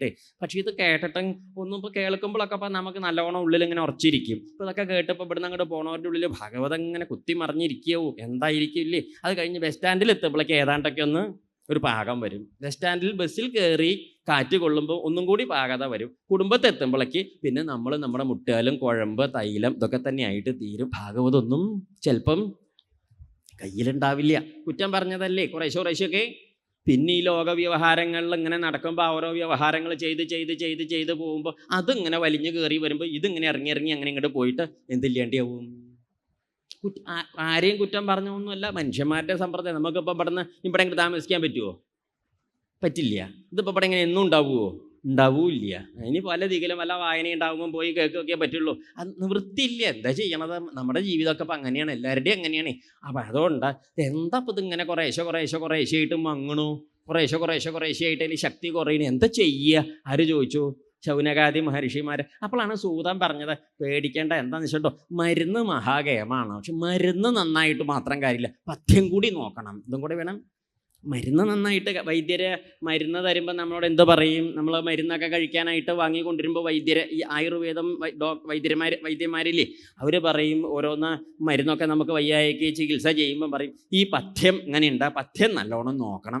പഥ്യം വെച്ചാൽ എന്താ? എരി പാടില്ല, പുളി പാടില്ല, കയ്പ്പ് പാടില്ല, ചൂട് പാടില്ല, തണുപ്പ് പാടില്ല, അത് പാടില്ല, ഇത് പാടില്ല ഒക്കെ. നമുക്ക് ഇപ്പോൾ ഈ പാടില്ലായ കേൾക്കാൻ നമുക്ക് തോന്നും എന്തെങ്കിലും ഭേദം നമ്മുടെ എണ്ണം തന്നെയാണ് തോന്നിപ്പോവും ചിലപ്പോൾ. അല്ല, അങ്ങനെ തോന്നാൻ പാടില്ല കേട്ടോ, അതും വേറൊരു പാടില്ലായാണ്. അപ്പോൾ ഓരോന്നും പാടില്ല എന്ന് പറഞ്ഞ് നിഷേധിക്കുന്നതിൻ്റെ പേരാണ് പഥ്യം. ഇങ്ങനെ വേണമെന്നും പറയും, അതും പഥ്യത്തിൽ പെടും. അങ്ങനെ ചെയ്യാൻ പാടില്ല, എങ്ങനെ വേണം ചെയ്യുക എന്നൊക്കെ പറയില്ലേ. അപ്പോൾ ഈ പഥ്യം നേരെ പരിപാലിക്കണ കൂട്ടർക്ക് എന്ത് നേരെ ഫലിക്കും? ഈ മരുന്ന് നല്ലോണം ഫലിക്കും. അല്ലാത്ത കൂട്ടരിപ്പോൾ ഈ മരുന്ന് നല്ലോണം പറഞ്ഞ മാതിരി അതിലേറെയൊക്കെ കഴിച്ചാലും വലിയ ഫലമൊന്നും ഉണ്ടാവില്ല. എന്നിട്ട് ഡോക്ടറുടെ അടുത്ത് എന്നിട്ട് പറയും ചെയ്യും, വൈദ്യരെ ഒരു ഫലം ഉണ്ടായില്ല അങ്ങയുടെ മരുന്നുകൊണ്ടെന്ന്. അപ്പോൾ ഡോക്ടർ വൈദ്യരെ ചോദിക്കുക, അങ്ങനെ ചെയ്തു? അല്ല, അങ്ങനെയൊന്നും ചെയ്തിട്ടില്ല, ഇങ്ങനെ ചെയ്തില്ല. ഇന്നപ്പോൾ ഞങ്ങൾ ഇവിടുന്ന് പൊയ്ക്കോളൂ, വേറെ എവിടെയും പൊയ്ക്കോളൂ, നേരെയാവില്ല എന്ന് പറഞ്ഞു. എന്താ കാരണം? ഈ പറഞ്ഞ പഥ്യത്തിൽ ഇരുന്നത് കഴിക്കാൻ പറ്റിയ ആൾക്ക് ഈ വയ്യായ എങ്ങനെ മാറുള്ളൂ എന്നുള്ളതാണ് നിയമം. മനസ്സിലായില്ലേ? അപ്പം അതുകൊണ്ട് ഭാഗവതം വെറുതെ കേട്ടിട്ട് നമ്മൾ നമ്മുടെ തോന്നണ മട്ടിലൊക്കെ ജീവിച്ചതുകൊണ്ട് വലിയ കാര്യമൊന്നും ഇല്ല. അതെന്താ ഉണ്ടാവണത്? ഭാഗവതത്തിൻ്റെ പാട്ടിനും പോകും, നമ്മൾ നമ്മുടെ പാട്ടിനും പോകും. അങ്ങനെ പറ്റില്ല. അപ്പം അതുകൊണ്ടാണ് എന്ത് ചെയ്തത്? എന്താ ഈ ഭഗവത് ഭാവം ഹൃദയത്തിൽ നല്ലോണം അങ്ങനെ എപ്പോഴും തിളങ്ങാത്തത്, പ്രകാശിക്കാത്തത് എന്നുള്ളതിന് മറുപടിയായിട്ട് എന്ത് പറഞ്ഞു കൊടുത്തു? മാർക്കണ്ഡേയരുടെ മായാപ്രഭാവ കഥയും കൂടി പറഞ്ഞു കൊടുത്തു. ഈ മായയിൽ പെട്ട്, അതാവുമ്പോൾ നമ്മൾ ബസ് സ്റ്റാൻഡിൽ പോയ കാര്യം മായയുടെ നമ്മുടെ ആ ലോക വിഷയ മായയിൽ അങ്ങോട്ട് ചെന്ന് പെട്ടാൽ പിന്നെ നമുക്ക് എന്തായിട്ട് തീർന്നു? ഇവിടെ ഇരിക്കുമ്പോൾ നമുക്ക് ഉണ്ണിഗോപാലനും മഹാഗണപതിയും ഒക്കെ നമ്മുടെ ഉള്ളിൽ ഇങ്ങനെ തിളങ്ങി മിന്നി സുബ്രഹ്മണ്യ സ്വാമി, ഭഗവതി, ദേവി, സരസ്വതി നാമം ജപിക്കലും നമസ്കരിക്കലും ഇതൊക്കെ ആയിട്ട് ഗംഭീരമായിരുന്നു. ഇത് കഴിഞ്ഞ് കുടുംബത്തിൽ പോയി പിന്നെ വേറെ ഓരോ വർത്തമാനങ്ങൾ കേൾക്കുക, വേറെ ഓരോന്ന് പറയുക, വേറെ ഒരു വ്യവഹാരത്തിൽ ഇപ്പോൾ നമ്മൾ നല്ലത് പറഞ്ഞാലും ചിലപ്പോൾ ചീത്ത പറഞ്ഞാലും എന്താ അങ്ങോട്ടും ഇങ്ങോട്ടൊക്കെ ഉണ്ടാവണ വർത്തമാനങ്ങളും ഈ വ്യവഹാരങ്ങളും ഒക്കെ നമ്മൾ എന്ത് ചെയ്യും, ഈ ലോകത്തിൽ വീണ്ടും ഇങ്ങോട്ട് വലിക്കും. അപ്പം എന്തുണ്ടാവണു, വീണ്ടും നമ്മൾ എവിടെ ചെന്ന് പെട്ടു, പഥ്യം പോയി. അങ്ങനെയും മായാപ്രഭാവത്തിൽ ചെന്ന് പെടാതെ കണ്ട് നോക്കണം. അതാണ് പഥ്യനിർണയം. ഏത് ഇല്ലച്ചപ്പം എന്തിനപ്പോൾ ഈ ഭാഗവതമൊക്കെ പഠിപ്പിച്ചു കൊടുക്കും. ഒരു ഈ മാർക്കണ്ഡേയരുടെ കഥയും ഈ ഭാഗവതമായിട്ട് ഒരു ബന്ധവും ഉണ്ടോ? ശ്രീശുകരുടെയോ അല്ലെങ്കിൽ പരീക്ഷത്തിൻ്റെയോ അല്ലെങ്കിൽ ശൗനകാദി മഹർഷിമാരുടെ ബന്ധുക്കളൊന്നും എല്ലാവരും ഗോത്രം കൊണ്ട് സമാന സമ്പ്രദായക്കാരാണെന്ന് മാത്രമേ ഉള്ളൂ. ഭാർഗവ ബ്രാഹ്മണരാണ് ഈ ഋഷിമാര് ഇവിടെ പറഞ്ഞ ശൗനകാദി മഹർഷിമാര്. അതേ ഭാർഗവ ഗോത്രജാതനാണ് ഈ പറയുന്നതായ മാർക്കണ്ഡേയർ. നല്ല സമാന ഗോത്രത്വം അല്ലാതെ കണ്ടൊരു വലിയ ബന്ധുത്വം കുടുംബത്വമൊന്നും അവർക്ക് ഇല്ല. എന്നിട്ടും ഈ മാർക്കണ്ഡേയരുടെ കഥ പറഞ്ഞു കൊടുത്തത് ഈ പഥ്യ നിർണയത്തിനാണ്. അതും കൂടി കയ്യിൽ വെച്ച് സൂക്ഷിച്ച് നല്ലോണം ഒതുക്കി കയ്യിൽ വെച്ചോളൂ, എന്നാലേ ഈ പറഞ്ഞ ഭാഗവതം ഫലിക്കുള്ളൂ. ഭാഗവതം ഉള്ളിലേക്ക് എടുക്കൽ എളുപ്പമല്ല എന്നാണ് പറഞ്ഞത്. നല്ലോണം സൂക്ഷ്മമായിട്ട് ശ്രദ്ധിച്ച് ഉത്സാഹിച്ചാൽ തന്നെ കിട്ടുള്ളൂ. അതൊന്ന് പറഞ്ഞു കൊടുത്തു. അങ്ങനെ ആ മാർക്കണ്ഡേയരുടെ മായാപ്രഭാവ കഥയും പറഞ്ഞു കൊടുത്ത് ഭാഗവതം അവസാനിപ്പിക്കാനായിട്ട് പുറപ്പെട്ടപ്പോഴാണ് ശൗനകാദി മഹർഷിമാർ വീണ്ടും ഒരു മോഹം. എന്താ കാരണം, ഇത്രയും ദിവസം അങ്ങ് പറഞ്ഞു തന്നതൊന്ന് സംഗ്രഹിച്ചു പറയൂ എന്നാ പറഞ്ഞത്. അതാണ് ഈ സംഗ്രഹാധ്യായം എന്ന് പറയുന്നത്. എന്തിനാ ഇത്രയും ദിവസം പറഞ്ഞതിനെ സംഗ്രഹിക്കുന്നത്? അതായത് സംഗ്രഹിക്കുന്ന എന്തിനാ ചോദിച്ചാൽ, ഏത് ശാസ്ത്രങ്ങൾ നമ്മൾ പഠിക്കുമ്പോഴും അതിന് ഒരു സ്വാധ്യായം എന്നൊരു ഏർപ്പാടുണ്ട്. സ്വാധ്യായം എന്ന് പറഞ്ഞാൽ എന്താ അർത്ഥം ചോദിച്ചാൽ, പഠിച്ച ശാസ്ത്രത്തെ ആവർത്തിച്ച് അനുസന്ധാനം ചെയ്ത് ഉറപ്പിക്കുക. പഠിച്ചതുകൊണ്ട് വലിയ കാര്യമൊന്നുമില്ല. കുട്ടിക്കാലത്ത് പാട്ട് പഠിച്ചവരൊക്കെ ഇപ്പോൾ ഈ കൂട്ടത്തിലുണ്ടാവും. ഇപ്പോഴാണ് വായ തുറന്നാലോ, ഇപ്പോൾ വായ തുറന്നിട്ടാണ് അടുത്ത വീട്ടുകാരൊക്കെ വിറ്റ് പോയത് ഇല്ലേ? അപ്പോൾ പഠിച്ചതൊക്കെയാണ്. എന്താ കാരണം, നല്ലോണം. പക്ഷേ അദ്ദേഹത്തിന് സംഗീതം വശല്യായല്ല. ഇപ്പോൾ വശല്യ. എന്താ കാരണം, പഠിക്കാത്ത ഇവനും പഠിച്ച് മിണ്ടാണ്ടിരുന്ന അവനും ഇപ്പോൾ ഏതാണ്ട് സമ. എന്താ കാരണം, അദ്ദേഹത്തിന് സ്വാധ്യായമുണ്ട്. പാട്ട് പഠിച്ച ആൾ കുട്ടിക്കാലം മുതൽ അതിങ്ങനെ അനുസന്ധാനം ചെയ്ത് പാടി നല്ലോണം ആ ഒരു അനുസന്ധാനത്തിൽ പോകുക വെച്ചപ്പോൾ വലിയ പാട്ടുകാരനാവുമായിരുന്നു. ആയില്ലല്ലോ. ഭഗവത്ഗീത കുട്ടിക്കാലത്ത് പഠിച്ചതാണ്. പിന്നെ ആ പുസ്തകമോ അല്ലെങ്കിൽ ആ ഭാഗമോ സമ്പ്രദായമോ ചൊല്ലി നോക്കിയോ ചിന്തിച്ച് നോക്കിയോ ആലോചിച്ച് നോക്കിയോ സ്മരിച്ച് നോക്കിയോ ചെയ്തില്ല. ഇപ്പം എങ്ങനെയാണ്, അദ്ദേഹത്തിനൊരു വിവരവും ഇല്ലൊരു കഥയില്ല. ഭഗവത്ഗീത എന്ന് കേട്ടാൽ മനസ്സിലാവും എന്നല്ലാതെ കണ്ടൊന്നും മനസ്സിലാവില്ല. എന്താ കാരണം, പഠിക്കായല്ല, എന്തില്ല, അനുസന്ധാനമുണ്ട്, ഈ സ്വാധ്യായം. അപ്പം അത് ഇടയ്ക്കിടയ്ക്ക്. അപ്പം അതുകൊണ്ട് നമ്മൾ ഈ ഭാഗവതം കേട്ട് പോണ കൂട്ടര് കേട്ട് പോയതുകൊണ്ടൊന്നും കാര്യമില്ല. ഇടയ്ക്കിടയ്ക്ക് എന്ത് ചെയ്യണം, അനുസന്ധാനം ചെയ്യണം. ആ അനുസന്ധാനം ചെയ്യലാണ് ഇപ്പം ഒരു ശാസ്ത്രത്തിൻ്റെ ഓരോ ശാസ്ത്രത്തിനും ഓരോ മട്ടിലായിരിക്കും. പഴയ കാലത്തൊക്കെ ഓത്ത് ചൊല്ലുക, വേദം ചൊല്ലി പഠിച്ച കൂട്ടരാണെങ്കിൽ അവരുടെ തേവാരം വിളിച്ചാകുമ്പോഴത്തെ തേവാരത്തിൽ ആദ്യം ഏതാണെന്നറിയൂ, ഈ പഠിച്ചത് ഋഗ്വേദ യജുർവേദികളാച്ചാൽ അവരുടെ വേദം ഒരു ക്രമത്തിൽ അങ്ങോട്ട് ചൊല്ലും. എന്താ കാരണം, അതിപ്പോൾ അവരൊരു ദിവസം ചൊല്ലിയില്ല വെച്ചാൽ അവർ മറന്നൊന്നും പോവില്ല. എന്തിനാ അത് നിർബന്ധമാണ്. അതിൻ്റെ പേരാണ് എന്ത്, സ്വാധ്യായം എന്നാ പറയുക. ഈ സ്വാധ്യായം പതിവായിട്ട് നമ്മൾ ഉപാസിച്ച് ഉറപ്പിക്കേണ്ടതായതുകൊണ്ട് അതില്ലെങ്കിൽ ശാസ്ത്രങ്ങളൊന്നും കയ്യിലുണ്ടാവില്ല. അതുകൊണ്ടാണ് വേദത്തിൽ കുട്ടികളെയൊക്കെ പഠിപ്പിച്ചു കഴിഞ്ഞ് പറഞ്ഞയക്കുന്ന സമയത്ത് നമ്മുടെ നാട്ടിൽ സെൻഡ് ഓഫ് എന്ന് പറയില്ലേ, നമ്മുടെ നാട്ടിൽ സെൻഡ് ഓഫ് എന്ന് പറഞ്ഞ പറ്റുകളൊക്കെ പറഞ്ഞയക്കാൻ എന്തെങ്കിലുമൊക്കെ കൊടുത്ത് എല്ലാവരും കൂടി ആ കാലില്ലാത്ത ഡെസ്കിൻ്റെ മുകളിൽ കയറിയെന്നൊരു പോട്ടം പിടുത്തം കൂടി കഴിഞ്ഞാൽ പിന്നെ തീരുമാനമായി, പിന്നെ എല്ലാവരും പോയിക്കോളും, ഇനി പറമ്പിക്ക് വരാൻ പാടില്ല. അങ്ങനെ ചടങ്ങായിട്ട് പറഞ്ഞയക്കുന്ന ഏർപ്പാടാണ് പതിവ്. അതല്ല വാസ്തവത്തിൽ. അവിടെ പറയും, കുട്ടികളെ നിങ്ങൾ പോകുമ്പോൾ മനസ്സിരുത്തേണ്ടത് വേദത്തിലത്തെ ചില മന്ത്രങ്ങളുണ്ട്, അതൊന്ന് ശ്രദ്ധിക്കണം. അവിടെ പറയും, നിങ്ങൾ ഇവിടുന്ന് പോകുമ്പം ഇതൊക്കെ കേട്ട് മനസ്സിലാക്കി നല്ലോണം സത്യം ധർമ്മം ഇതൊക്കെ നിങ്ങൾ പഠിച്ചിട്ടുണ്ട്. അതിന് ഇവിടുന്ന് പോകുമ്പോൾ എന്തോ വേണം, സത്യം വധ ധർമ്മം ചര. എന്താ പറഞ്ഞത്, സത്യമേ പറയാവൂ, ധർമ്മത്തിൻ്റെ വഴി കൂടി വേണം ജീവിക്കുക. അത് കഴിഞ്ഞിട്ട് പറഞ്ഞ വാചകം എന്താണെന്നറിയോ, സ്വാധ്യായാൽ മാ പ്രമദ. സ്വാധ്യായം തെറ്റിക്കരുത്. എന്താ സ്വാധ്യായം തെറ്റിക്കരുത് പറഞ്ഞ്, ഇവിടുന്ന് പഠിച്ചത് നിങ്ങൾ ഇനി ഇവിടത്തെ പോകരുത്, കൊണ്ടുപോയി പതിവായിട്ട് എന്ത് ചെയ്യുക, അനുസന്ധാനം ചെയ്ത് നല്ലോണം ഹൃദയത്തിൽ ഉറപ്പിക്കുക. ഇല്ലെങ്കിൽ നിങ്ങളുടെ കയ്യിൽ ഇതൊന്നും ഉണ്ടാവില്ല. പഠിച്ചു എന്ന് പറഞ്ഞിട്ട് കാര്യമില്ല. അതുകൊണ്ട് എന്ത് ചെയ്യൂ, ധാരാളമായിട്ട് അനുസന്ധാനം ചെയ്യും. ഇത് വേദത്തിലെ മന്ത്രം. നമ്മളിപ്പോൾ കഥകൾ അത് ഇതൊക്കെ കേൾക്കണതൊക്കെ നല്ലത്. ഇനി കഥകളൊക്കെ കേൾക്കേണ്ടത് എന്തിനാണെന്ന് വെച്ചിട്ടുണ്ടോ, ആ കഥ കൊണ്ട് പറഞ്ഞ കാര്യത്തിനെ ഓർപ്പിക്കാനാണ്. നമ്മുടെ കയ്യിൽ എന്തേ ഉണ്ടാവുള്ളൂ, പറഞ്ഞ കാര്യമൊക്കെ പറഞ്ഞപ്പോൾ തന്നെ പോയിട്ടുണ്ടാവും. കഥ കുറച്ച് ദിവസം കൂടി കയ്യിലുണ്ടാവും. 2 ദിവസം കഴിഞ്ഞ് എന്തും പോവും, കഥയും പോവും. പിന്നെ നമ്മൾ നമ്മുടെ പഴയ കഥയിൽ അങ്ങനെ നടക്കും. ആ കഥയിൽ നിന്ന് ഈ കഥയിലേക്ക് വരാണ് ഇപ്പോൾ ഈ കഥയൊക്കെ തുടങ്ങിയത് കണ്ടിട്ടില്ലേ. കുറേ കഴിയുമ്പോൾ വീണ്ടും ഇത് തിരിഞ്ഞ് മറിഞ്ഞ് ഇങ്ങോട്ട് തന്നെ വരും. അപ്പം അങ്ങനെ വരാതിരിക്കാൻ നിരന്തരം അനുസന്ധാനം ചെയ്യേണ്ടതിൻ്റെ പ്രാധാന്യം കാണിക്കാനാണ് ഇവിടെ എന്ത് പറഞ്ഞത്, ഈ 12-ാം അധ്യായത്തെ സംഗ്രഹാധ്യായം എന്ന് പറഞ്ഞത്. ഇല്ലെങ്കിൽ ഈ 12-ാമത്തെ അധ്യായത്തിൽ ഈ അവസാനത്തെ സമയത്ത് അതിൻ്റെ ഒരു അത്യാവശ്യം എന്താണെന്ന് നമുക്ക് തോന്നും. ഇതാണ് അത്യാവശ്യം. ഇല്ലെങ്കിൽ തന്നെ ഈ അവസാനിക്കുന്ന ദിവസം വല്ലാത്ത തിരക്കാ. എന്തിനാ ഇപ്പോൾ കണ്ടില്ലേ, ഈ സപ്താഹത്തിൻ്റെയൊക്കെ ദിവസം കണ്ടില്ലേ, അവസാനിപ്പിക്കുമ്പോൾ വല്ലാത്ത 12-ാം അധ്യായം തുടങ്ങിയോ, നമോ ധർമായ, അപ്പോഴേക്ക് മുണ്ട് നേരെ എടുത്തു. എന്താ കാരണം, എണീക്കാറായേ, ഗുസ്തിക്കുള്ള സമയമായി എന്നാണ്. അതല്ല, അങ്ങനെ ഗുസ്തിയുടെ സമയമല്ല. അത് എന്താ ചോദിച്ചാൽ, അതിങ്ങോട്ട് തുടങ്ങുക എന്ന് പറഞ്ഞാൽ ഇത്രയും ദിവസം കേട്ടത് വീണ്ടും ഒന്നും കൂടി അടുക്കടുക്കായിട്ട്. അതായത് എന്താ വെച്ചാൽ, നമ്മൾ ആദ്യമായിട്ടൊരു വഴി കൂടെ നടക്കുമ്പം ഒരു പുതിയ വഴിയാണ് നമ്മൾ നടക്കുന്നത്. അപ്പോൾ കല്ലും കുറ്റിയും മണ്ണും ചരലും പല ജാതി വിഷമങ്ങളൊക്കെ ഉള്ള വഴിയാണ്. ആദ്യം നടക്കുമ്പോൾ വലിയ ബുദ്ധിമുട്ടാണ്. രണ്ടാമതും ആ വഴി കൂടി നടക്കുമ്പം ആദ്യത്തെ ബുദ്ധിമുട്ട് ഇല്ല. മൂന്നാമത് നടക്കുമ്പം ഒന്നാമത്തെയും രണ്ടാമത്തെയും അത്ര ബുദ്ധിമുട്ട് ഇല്ല. ആവർത്തിച്ച് ആ വഴി കൂടെ നടന്നാൽ പിന്നെ ഒട്ടും ബുദ്ധിമുട്ടില്ല. ഇതുപോലെയാണ് എന്ത്, സ്വാധ്യായത്തിൻ്റെ വഴി, നിരന്തരാനുസന്ധാനം. ഇതാണ്, ഇല്ലെങ്കിൽ നേരെയാവില്ല. അതുകൊണ്ടാണ് ഭഗവാൻ ഈ ഉദ്ധവര് ഏകാദശ സ്കന്ധത്തിൽ അവസാനിപ്പിക്കുന്ന സമയത്ത് ഉദ്ധവര് ഭഗവാനോട് ചോദിച്ചു, ഭഗവാനെ ഈ മരണത്തെ എങ്ങനെയാണ് ഇല്ലാണ്ടിയാക്കുക എന്നൊരു ചോദ്യം അവസാനം ചോദിച്ചിട്ടുണ്ട്. അപ്പം അതിനെന്താ പറഞ്ഞത്, അങ്ങേക്ക് ഞാൻ ഭാഗവത ധർമ്മങ്ങളെ പറഞ്ഞു തരാൻ പുറപ്പെട്ട് ഇപ്പോൾ പറഞ്ഞു വന്നുകൊണ്ടിരിക്കുന്നില്ലേ.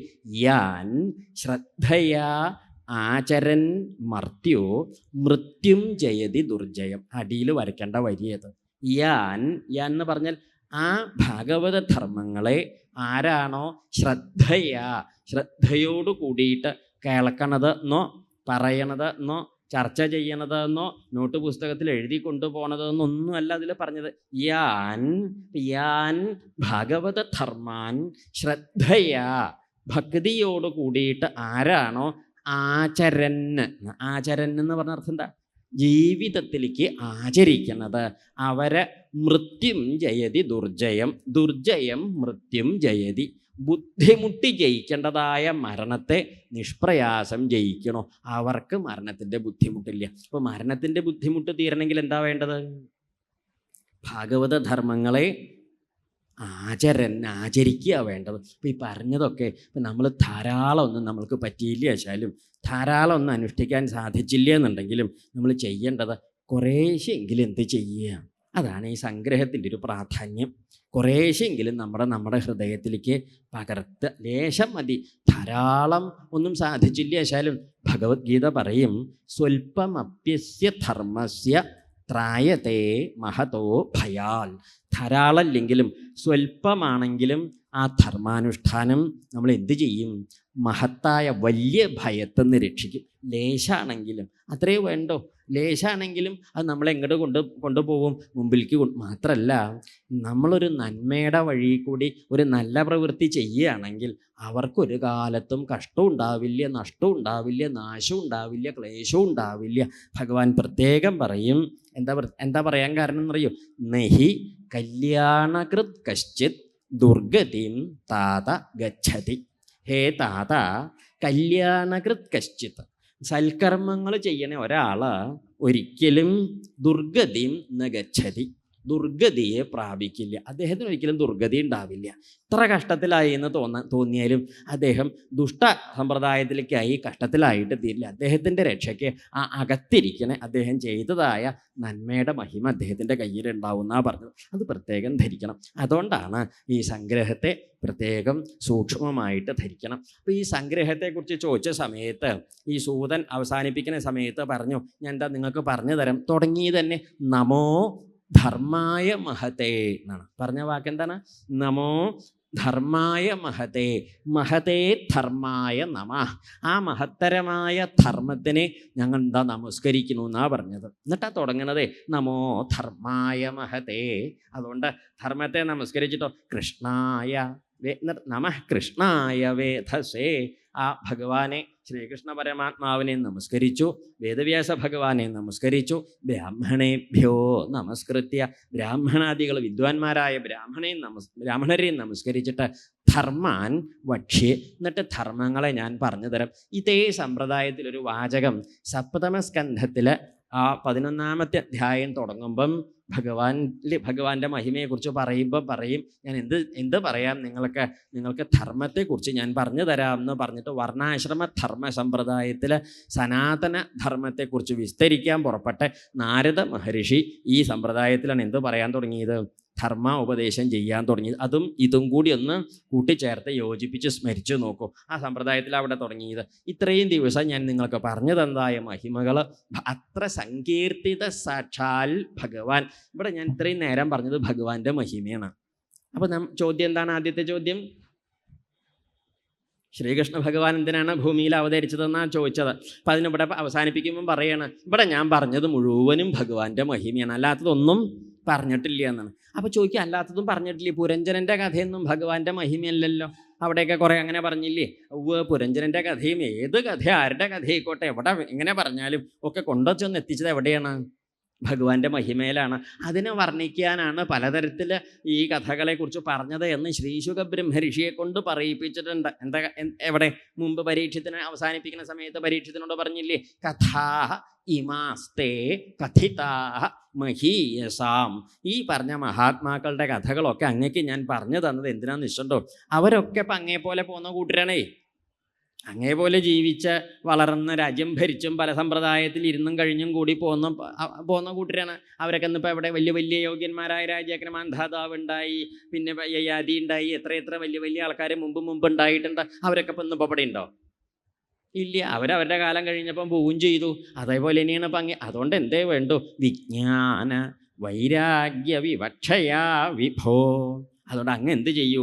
ലോകം എങ്ങനെയാണ് എന്നും എല്ലാവരും ഇവിടെ ഉണ്ടാവില്ല, വരും പോവും. അതുകൊണ്ട് ലോകത്തിൻ്റെ സമ്പ്രദായം ഇതാണെന്ന് മനസ്സിലാക്കിയിട്ട് അങ്ങയുടെ സമ്പ്രദായത്തെയും കൂടി ഇതിലേക്ക് ചേർത്തോളൂ. അങ്ങയുടെ ഞങ്ങളുടെ എല്ലാവരുടെയും അങ്ങനെയാണ്. ഈ ശരീരമൊക്കെ ഒരു ദിവസം പോവും, എല്ലാവരുടെയും പോവും, നമ്മുടെയൊക്കെ പോവും. നല്ല നാളെയല്ലേ, എന്നാ നിശ്ചയില്ല എന്നേയുള്ളൂ, ഒരു ദിവസമൊക്കെ ഇല്ലേണ്ടാവേ. അപ്പം അതുകൊണ്ട് അതിലൊന്നും മുറുകെ പിടിക്കേണ്ട. പോണതൊക്കെ പോട്ടെ, പോവാത്തതിനെ പിടിച്ചോളൂ. അതേതാ പോവാത്തത്?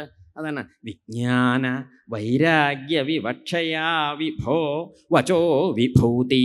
ഇതൊക്കെ എൻ്റെ അങ്ങേക്ക് ഞാൻ ഈ പറഞ്ഞതൊക്കെ എന്താണ്? വെറും വാക്കസർത്താണെന്ന് കൂട്ടരുതങ്ങോ. ശ്രീ ഈശ്വരൻ നല്ല പഠിപ്പുള്ള ആളാണേ, അപ്പം നന്നായി കേമായിട്ടൊക്കെ പറഞ്ഞു നിൽക്കാൻ നിശ്ചയുണ്ട് അദ്ദേഹത്തിന്. ഇന്നൊന്നും അങ്ങ് കണക്കാക്കരുത്. എനിക്കിപ്പോൾ അങ്ങയുടെ മുമ്പിൽ വാക്കസർത്ത് കാണിക്കേണ്ട കാര്യമൊന്നുമില്ല. വചോ വിഭൂതീഹി. ഇതൊന്നും എൻ്റെ കസർത്തല്ല. പിന്നെയോ പരമാർത്ഥത്തിൽ ഉറപ്പിച്ചോളൂ. അങ്ങക്ക് ഇങ്ങനെയൊക്കെ തന്നെയാണ് ഗതി. അതുകൊണ്ട് ഞാൻ മരിക്കും എന്ന് അങ്ങ് വിചാരിക്കണ്ട എന്ന് പിന്നീട് ഈ ആശയത്തെ യോജിപ്പിച്ചിട്ടാണ് ആര് പറഞ്ഞു കൊടുക്കുന്നത്? ശ്രീശുക ബ്രഹ്മഋഷി പറഞ്ഞു. ഇങ്ങനെയൊക്കെയാണ് ഉണ്ടായത്. അങ്ങനെ ആ സംവാദത്തെയാണ് ഈ ശ്രീശുക ബ്രഹ്മഋഷിയും പരീക്ഷിത്തും കൂടി ഈ ഗംഗാതീരത്ത് വെച്ച് പറഞ്ഞ് അങ്ങടും ഇങ്ങടും ചോദിച്ചും പറഞ്ഞും കേട്ടും മനസ്സിലാക്കിയതുമായ ആ വലിയ ഭാഗവത തത്വത്തെയാണ് നൈമിഷാരണ്യത്തിൽ ഇരുന്നിട്ട് സൂതനാർക്ക് പറഞ്ഞു കൊടുത്തത്? ഋഷിമാർക്ക് പറഞ്ഞു കൊടുത്തത്. ആ മഹർഷിമാർ അത് കേട്ടിട്ടാണ് അപ്പോൾ ഈ ചോദ്യം ചോദിക്കുന്നത്. ഓരോരോ സ്കന്ധങ്ങളിൽ 12 സ്കന്ധങ്ങളിലായിട്ട് പറഞ്ഞതായ കാര്യങ്ങളെക്കുറിച്ച് ചുരുക്കത്തിലൊന്നങ്ങോട്ട് പറഞ്ഞു കൊടുത്തു. എന്താ പറഞ്ഞത്? പ്രഥമ സ്കന്ധത്തിൽ പരീക്ഷിത്ത് മഹാരാജാവിനുണ്ടായ ശാപകഥയും ആ മഹാരാജാവിൻ്റെ പ്രായോപവേശം കൊള്ളലും ഗംഗാതീരത്ത് ചെന്നിരിക്കലും അവിടേക്ക് ശ്രീശുക ബ്രഹ്മഋഷിയുടെ പുറപ്പാടും ശ്രീശുക ബ്രഹ്മഋഷിയോട് പരീക്ഷത്തിൻ്റെ ചോദ്യം. ഇതാണ് പ്രഥമസ്കന്ധം. പ്രഥമസ്കന്ധത്തിൽ എന്താ ചോദിച്ചത്? ഭഗവാനെ, അങ്ങയുടെ സാന്നിധ്യത്തെ മഹായോഗിൻ പാതകാനി മഹാന്ത്യപി സദ്യോ നശ്യന്തി വൈ. ഇല്ലേ? അങ്ങനെയല്ലേ ഉണ്ടാവണത്? അതുകൊണ്ട് സാന്നിധ്യത്തെ അങ്ങ് പടുത്ത് വന്ന് തൊട്ട് തലോടൊന്നും വേണ്ട. അങ്ങയുടെ ആ ഒരു സാന്നിധ്യം അവിടെ എവിടെയെങ്കിലും ഉണ്ടായാൽ മതി. ചന്ദൻ തിരി പോലെയാണ്. ചന്ദൻ തിരി ഇപ്പോൾ ഇവിടെ എവിടെയെങ്കിലും ഒരു ദിക്കിൽ കത്തിച്ച് വെച്ചാലും ഇവിടേക്ക് മണം ഉണ്ടാവില്ലേ? ചന്ദൻ തിരി കത്തിച്ചിട്ട് മൂക്കിൻ്റെ ഓട്ടയിലൊന്നും കുത്തി വെക്കേണ്ട കാര്യമൊന്നുമില്ല. ഇവിടെ വെച്ചാലും അതെവിടെ എത്തും? മൂക്കിലേക്ക് വരില്ലേ? അതുപോലെ തന്നെയാണ് അങ്ങേപോലെയുള്ള മഹാത്മാക്കളൊക്കെ ചന്ദനത്തിരി പോലെയാണ്. എവിടെ നിന്നാലും ആ മഹിമ അറിയിച്ചിട്ടേ പോവുള്ളൂ. അപ്പം അതുകൊണ്ട് അങ്ങേ കണ്ടത് ഭാഗ്യമായി. നമസ്കരിച്ച് ചോദിക്കുകയാണ്, ഞാനേ എന്താ ഇവിടെ മരിക്കാൻ പോവുകയാണ്, മരണകാലം അടുത്ത് ഞാൻ എന്താ ചെയ്യേണ്ടത്? ആര് ചോദിച്ചു? ഇല്ലേ? യൽ ശ്രോതവ്യം അഥോ ജപ്യം യൽ സ്മർത്തവ്യം യൽ കർത്തവ്യം നൃഭിപ്രഭോ. ഇനി ഇതൊന്നും അല്ലേ വേണ്ടത്? എന്താ വേണ്ടത്? അങ്ങക്ക് ഇഷ്ടമുണ്ടല്ലോ, അതൊന്ന് പറയൂ. ഞാനത് അങ്ങോട്ട് ചോദിക്കുന്നത്. അങ്ങ് യോഗിനാം പരമം ഗുരു, സാധാരണക്കാരൻ അങ്ങ് യോഗീശ്വരന്മാരുടെ ഗുരുവാണേ, വലിയ മാഷാണ്, എല്ലാവരുടെയും വലിയ ആളാണ്. അങ്ങ് സാധാരണ യോഗിയല്ല, യോഗീശ്വരന്മാരുടെ ഗുരുവാണേ, അപ്പം അങ്ങ് ശ്രേഷ്ഠനാണേ. അതുകൊണ്ട് അങ്ങോട്ട് ചോദിക്കുന്നത് എന്താ വേണ്ടത് ചോദിച്ചു. ആ ചോദ്യത്തിൻ്റെ മറുപടിയാണ് പിന്നീടുണ്ടായ 2, 3, 4 സ്കന്ധത്തെ അങ്ങോട്ട് തുടങ്ങി 12 സ്കന്ധം വരെയുള്ള ഭാഗങ്ങളിലായിട്ട് ശ്രീ ശുകർ ആ സംവാദമാണ് നമ്മുടെ ഈ ശൗനക മഹർഷിക്ക് ആര് പറഞ്ഞു കൊടുത്തത്? സൂതൻ പറഞ്ഞു കൊടുത്തത്. പ്രഥമ സ്കന്ധം കഴിഞ്ഞു. ദ്വിതീയ സ്കന്ധത്തിൽ പരീക്ഷിത്ത് മഹാരാജാവിനുള്ള മറുപടി ആര് തുടങ്ങി? ശ്രീ ശുകബ്രഹ്മർഷി പറഞ്ഞു വേണ്ടത് എന്താണ്, ഭഗവാനെ ഭജിക്കേണ്ടതിൻ്റെ പ്രത്യേകത, അങ്ങനെ ഭഗവത് ധ്യാനത്തിൻ്റെ മഹിമ, അതിന് ധ്യാനം ചെയ്യുന്നവർക്കുണ്ടാവുന്ന സദ്യോമുക്തി, ക്രമമുക്തി സമ്പ്രദായങ്ങൾ പറഞ്ഞു കൊടുത്തു. ആ സമ്പ്രദായങ്ങളൊക്കെ പറഞ്ഞു കൊടുത്ത് ഭഗവാന്റെ പ്രത്യേകതകളും പറഞ്ഞു കൊടുത്ത് ഇതൊക്കെ രണ്ടാമത്തെ സ്കന്ധത്തിലുണ്ടായ മഹിമകളാണ്. ആ ദ്വിതീയ സ്കന്ധം വിസ്തരിച്ച് പറഞ്ഞു കൊടുത്തതിൻ്റെ ശേഷം ഭഗവാന്റെ പുറപ്പാടും ഈ ഭാഗവതത്തിൻ്റെ ക്രമം സൂതൻ ഭാഗവതം പറയാൻ തുടങ്ങുമ്പം തന്നെ ഈ ശൗനകാദി മഹർഷീശ്വരന്മാരോട് പറഞ്ഞത് എന്താ ചോദിച്ചാൽ യഥാ അധീതം യഥാമതി. അത് പ്രത്യേകം ശ്രദ്ധിക്കണം. ആദ്യം പറഞ്ഞതാണ് യഥാ അധീതം. ഞാൻ കുറേ പഠിച്ചിട്ടൊക്കെ ഉണ്ട്, പഠിച്ചതൊക്കെ എൻ്റെ ഉള്ളിലുണ്ട് ഇനിയും. അപ്പം അത് പഠിച്ചത് അതുപോലെ പറയാൻ സാധിക്കില്ല. യഥാ മതി, അത് എൻ്റെ ഉള്ളിൽ പ്രകാശിക്കണ മട്ടിൽ ഞാൻ നിങ്ങൾക്ക് പറഞ്ഞു തരാമെന്നും പറഞ്ഞു. അപ്പം ഈ സമ്പ്രദായം ഉപദേശിക്കാനായിട്ട് അതിനുണ്ടാവുമല്ലോ ഒരു സമ്പ്രദായം എന്ന് പറഞ്ഞ അർത്ഥം ഗുരുപരമ്പരയാ വരണതായ വിദ്യയ്ക്കാണ് സാമ്പ്രദായിക വിദ്യകൾ എന്ന് പറയുക. ഒരു ഗുരുനാഥൻ തൻ്റെ ശിഷ്യന് ഇങ്ങനെ ഏവം ശിഷ്യ പ്രശിഷ്യ പരമ്പരയാ, ശിഷ്യന്മാരും പ്രശിഷ്യന്മാരുമായിട്ടുള്ള പരമ്പരയിൽ പകർന്ന് പോരണതായ ശാസ്ത്രവിദ്യയ്ക്ക് എന്തോ പറയും? അതിനാണ് സാമ്പ്രദായിക വിദ്യ എന്ന് പറയും. ശങ്കരാചാര്യ സ്വാമികൾ ഭഗവത്ഗീതയ്ക്ക് ഭാഷ്യം പറയുമ്പം ഭാഷ്യത്തിലൊരു ദിക്കിൽ പറയും തസ്മാൽ അസമ്പ്രദായവിത് സകല ശാസ്ത്രവിദപി മൂർഖവതുപേക്ഷണീയ. ഭാഷ്യത്തിലൊരു വരിയ പറഞ്ഞതിൻ്റെ അർത്ഥം തസ്മാത്, അത് കാരണം, അസമ്പ്രദായവിത്ത്, സമ്പ്രദായമില്ലാത്തവനാണെങ്കിൽ, സകല ശാസ്ത്രവിദപി, എല്ലാ ശാസ്ത്രങ്ങളും പഠിച്ചവനാണെങ്കിലും അവൻ എന്ത് ചെയ്യണം? മൂർഖവത് ഉപേക്ഷണീയ. മൂർഖനെ പോലെ. മൂർഖൻ എന്ന് പറഞ്ഞാൽ മലയാളത്തിലെ മൂർഖനല്ല, ഇത് സംസ്കൃതത്തിലെ മൂർഖനാണ്. മലയാളത്തിലെ മൂർഖൻ എന്ന് പറഞ്ഞാൽ മാളത്തിലേക്ക് പോണ പാമ്പിനിയല്ലേ മൂർഖൻ എന്ന് പറയുക, അതല്ല. സംസ്കൃതത്തിൽ മൂർഖൻ എന്ന് പറഞ്ഞാൽ വിഡ്ഢി എന്നർത്ഥം. വിഡ്ഢിയുടെ വാക്ക് പോലെ സമ്പ്രദായം ഇല്ലാത്തവൻ്റെ വർത്തമാനത്തെ എടുക്കാവൂ. എന്താ അർത്ഥം? പറയാനൊക്കെ വലിയ വലിയ കാര്യങ്ങൾ പറയുക, വൈകുന്നേരം ആയാൽ കള്ള് ഷാപ്പിലും കണ്ട വേണ്ടാത്ത ദിക്കിലും നിരങ്ങി നടക്കുക, പിന്നെയും വെളിച്ചായി കുളിച്ച് ഉപ്പായിട്ടിട്ട് നല്ല നല്ല കാര്യങ്ങൾ പറയുക. ഇവനെയൊന്നും നമുക്ക് എന്ത് പറ്റില്ല? സമ്പ്രദായി എന്ന് പറയാൻ പറ്റില്ല. പറയണ വാക്കിനനുസരിച്ച് പ്രവൃത്തി കയ്യിലുണ്ടാവണം. ആ പ്രവൃത്തിക്ക് അനുസരിച്ചുള്ള ചിന്തയാണ് ചിന്തിച്ചത്, അതിനനുസരിച്ച് വാക്കാണ് പറയണത്. എങ്കിൽ തിരക്കടില്ല. അദ്ദേഹം ആരാണ്? സമ്പ്രദായിയാണ്. അത്തരക്കാരുടെ സമ്പ്രദായത്തെയാണ് ഇവിടെ പറഞ്ഞത്. ശ്രീ ശുകബ്രഹ്മർഷി സമ്പ്രദായിയാണേ. അപ്പോൾ അതുകൊണ്ട് അദ്ദേഹത്തെ വേദവ്യാസര് സമ്പ്രദായിയാണ്. ആ വേദവ്യാസരുടെയും ശ്രീ ശുകബ്രഹ്മർഷിയുടെയും പരമ്പരയിലിരുന്ന് സമ്പ്രദായത്തിൽ ധരിച്ച ആളാണ് ഈ സൂതൻ. അതുകൊണ്ട് അദ്ദേഹം സമ്പ്രദായിയാണ്. അപ്പം അതുകൊണ്ടാണ് അദ്ദേഹം ആദ്യം തന്നെ പറയാൻ പുറപ്പെട്ടപ്പോൾ പറഞ്ഞു ഈ വിദ്യ സാക്ഷാൽ ഭഗവാൻ ബ്രഹ്മദേവനും ബ്രഹ്മദേവൻ നാരദ മഹർഷിക്കും, നാരദ മഹർഷി വേദവ്യാസ ഭഗവാനും, വേദവ്യാസ ഭഗവാൻ ശ്രീ ശുകബ്രഹ്മർഷിക്കും, ശ്രീ ശുകബ്രഹ്മർഷി പരീക്ഷിത്ത് മഹാരാജാവിനും കൊടുത്ത വിദ്യയാണ്. അതാണിപ്പോൾ ഞാൻ നിങ്ങൾക്ക് പറഞ്ഞു തരാൻ പോണത് എന്ന് പറഞ്ഞിട്ട് ആ ഭാഗവതത്തിൻ്റെ സമ്പ്രദായം സാക്ഷാൽ ചതുശ്ലോകിയിൽ തുടങ്ങിയത് അവിടെ ഒന്ന് സൂചിപ്പിച്ചു. ചുരുക്കത്തിൽ ചതുശ്ലോകി എന്ന് പറഞ്ഞാൽ തന്നെ ചുരുക്കമാണല്ലോ, പറഞ്ഞു കൊടുത്തു. പുരാണത്തിൻ്റെ ലക്ഷണം കൂടി ആ ദ്വിതീയ സ്കന്ധത്തിൽ പറഞ്ഞ് അവസാനിപ്പിച്ചു. പിന്നീട് തൃതീയ സ്കന്ധം ആരംഭിക്കുന്നത് വിതുരമൈത്രേയ സംവാദ രൂപത്തിലാണ്. ഈ വിതുരമൈത്രേയ സംവാദത്തിലാണ് എന്തുണ്ടായത്? ഭഗവാന്റെ സൃഷ്ടിക്രമത്തിൻ്റെ സമ്പ്രദായത്തെ വർണ്ണിച്ചു. വരാഹാവതാരം ഉണ്ടായതും പിന്നെ ഈ ഭഗവാന്റെ കപിലാവതാരത്തിൽ കപില ഭഗവാനായിട്ട് വന്ന അമ്മ ദേവഹൂതിക്ക് ഉപദേശിച്ചു കൊടുത്തതായ ആ സമ്പ്രദായങ്ങൾ, ദേവഹൂതിക്കുണ്ടായ ഉപദേശങ്ങൾ, ആ ദേവഹൂതി അമ്മയെ ഉപദേശിച്ച് രക്ഷിച്ച കഥകളും പറഞ്ഞു കൊടുത്തു. അങ്ങനെ തൃതീയം അവസാനിപ്പിച്ചു. പിന്നീട് ചതുർത്ഥ സ്കന്ധാണ് ഉണ്ടായത്. ചതുർത്ഥത്തിൽ ദക്ഷയാഗ കഥയോട് കൂടിയിട്ട് ആരംഭിച്ചു. ധ്രുവചരിതം, പൃഥുചരിതം, പുരഞ്ജനോപാഖ്യാനം മുതലായതൊക്കെ പറഞ്ഞു കൊടുത്തു. പ്രചേതസ്സുകളുടെ മോക്ഷകഥയും പറഞ്ഞ് ചതുർത്ഥം അവസാനിപ്പിച്ചു. പിന്നീട് പഞ്ചമസ്കന്ധാണ്. പഞ്ചമസ്കന്ധം ആരംഭിക്കുന്നത് പ്രിയവ്രതൻ്റെ കഥയോട് കൂടിയിട്ടാണ്. ആ പ്രിയവ്രത ചരിതത്തിൽ ഋഷഭാവതാരം, പിന്നീട് ജഡഭരത മുനിയുടെ കഥ, പിന്നെ ഭൂഗോള വർണ്ണന ഇത്യാദികളോട് കൂടിയിട്ട് അതും അവസാനിപ്പിച്ചു. പിന്നീട് ഷഷ്ഠസ്കന്ധം അജാമിള കഥയോട് കൂടിയിട്ട് ആരംഭിച്ചു. ദക്ഷപുത്രി പരമ്പര, പിന്നീട് വൃത്രാസുര വധ കഥ, പിന്നെ ചിത്രകേതുവിൻ്റെ കഥയും പറഞ്ഞു കൊടുത്തിട്ട് ഷഷ്ഠവും അവസാനിപ്പിച്ചു.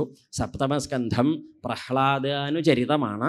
പ്രഹ്ലാദൻ്റെ കഥ ഭഗവാൻ നരസിംഹമൂർത്തിയായിട്ട് അവതരിച്ചതായ സമ്പ്രദായം, പിന്നീട് വർണ്ണാശ്രമധർമ്മങ്ങളുടെ സമ്പ്രദായത്തെയും വർണ്ണിച്ച് സപ്തമസ്കന്ധം അവസാനിപ്പിച്ചു. പിന്നെ അഷ്ടമം ആരംഭിക്കുന്നത് ഗജേന്ദ്രമോക്ഷത്തോടു കൂടിയിട്ടാണ്.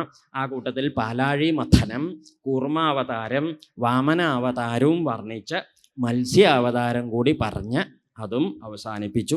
പിന്നീട് നവമസ്കന്ധം ആരംഭിക്കുകയായി. സൂര്യവംശ കഥയായിട്ടാണ് നവമസ്കന്ധം ആരംഭിക്കുന്നത്. ആ സൂര്യവംശത്തിൽ ഭഗവാന്റെ ശ്രീരാമാവതാരം വർണ്ണിച്ചു കൊടുത്തു. പിന്നീട് ചന്ദ്രവംശത്തിലെത്തിച്ചു. ചന്ദ്രവംശത്തിൽ ഭഗവാന്റെ പരശുരാമാവതാരവും വർണ്ണിച്ച് ശ്രീകൃഷ്ണ അവതാര സൂചനയോട് കൂടിയിട്ട് നവമസ്കന്ധം അവസാനിപ്പിച്ചു. ഈ ദശമസ്കന്ധമാണ് പിന്നീട് തുടങ്ങുന്നത്. ദശമസ്കന്ധം തുടങ്ങുന്നത് കൃഷ്ണാവതാര കഥയോട് കൂടിയിട്ടാണ്. പണ്ട് നമ്മൾ പറഞ്ഞു, സൂതൻ വന്നപ്പോൾ ശൗനകാദി മഹർഷീശ്വരന്മാർ ചോദിച്ച ചോദ്യമുണ്ട്, എന്തിനാണ് ഭഗവാൻ ഭൂമിയിൽ അവതരിച്ചതെന്ന്. ആ ചോദ്യത്തിൻ്റെ മറുപടി വിസ്തരിച്ച് ഭഗവാന്റെ ബാലലീലകൾ, പിന്നീടുണ്ടായ കൗമാരലീലകൾ, മഥുരാപുരി ലീലകൾ, അത് കഴിഞ്ഞു ദ്വാരകാപുരി ലീലകളായിട്ട് ഭഗവാൻ എന്തെന്തെല്ലാം മഹിമകൾ ചെയ്തു കൂട്ടി. ആ മഹിമകളൊക്കെ ആ ഒരു വലിയ പ്രഭാവത്തോട് കൂടിയിട്ട് ദശമസ്കന്ധത്തിൽ വർണ്ണിച്ചു. ഏകാദശസ്കന്ധവും അങ്ങനെ തന്നെ ഉണ്ടായത്. ഭഗവാന്റെ വലിയ ജ്ഞാനോപദേശ പ്രകരണമാണ് ഏകാദശം. ഭാഗവതത്തിലെ മഹിമയാർന്ന ഭാഗം അതും ഉപദേശിച്ചു. ഭഗവാൻ തിരിച്ചു മടങ്ങി വൈകുണ്ഠത്തിലേക്ക് പോയ കഥയും പറഞ്ഞു കൊടുത്തു. അങ്ങനെ ഭഗവാൻ പോയി ആ കഥ പറഞ്ഞതോട് കൂടിയിട്ട് ഏകാദശം തീർന്നു. പിന്നീട് ഈ ദ്വാദശസ്കന്ധം തുടങ്ങുന്നത് ഭഗവാൻ പോയതിൻ്റെ ശേഷം ഉണ്ടായിട്ടുള്ളതായ പ്രത്യേകത പറയാൻ, ആ പ്രത്യേകത എന്താണെന്ന് പറയാനാണ്. കലികാലത്തെക്കുറിച്ച് പറഞ്ഞു തുടങ്ങി. ഇങ്ങനെ ഇത്രയും ഭാഗം പറഞ്ഞു കൊടുത്ത് അവസാനിപ്പിച്ചതിൻ്റെ ശേഷം ഈ സാക്ഷാൽ മാർക്കണ്ഡേയ മഹർഷി മായ കണ്ടതായ കഥയും കൂടി പറഞ്ഞു കൊടുത്ത് തീർത്ത് ഈ വംശത്തിൻ്റെയും സമ്പ്രദായത്തിൻ്റെയും അവതാരങ്ങളുടെയും മഹിമകളൊക്കെ സംഹരിച്ചതിന് ശേഷം സൂതൻ പറഞ്ഞു, ഇതി ചോക്കതം ദ്വിജശ്രേഷ്ഠാഹ. ബ്രാഹ്മണോത്തമന്മാരെ, നിങ്ങൾ ചോദിച്ചതിനൊക്കെ ഞാൻ മറുപടി പറഞ്ഞത് ലീലാവതാര കർമാണി കീർത്തിതാനി ഇഹ സർവശ. സകല പ്രകാരത്തിൽ ഞാൻ പറഞ്ഞതൊക്കെ ഭഗവാന്റെ ലീലാവതാര കഥകളാണ്. ആ കഥകൾ ധരിച്ചും മനസ്സിലാക്കി പഠിച്ചും ഉറപ്പിച്ചവർ വേണ്ടത് പറയും. നേരത്തെ ഇവിടെ പറഞ്ഞു, അത് പറയേണ്ട കാര്യമില്ല, നല്ലൊന്ന് സൂചിപ്പിച്ചു പോവുക.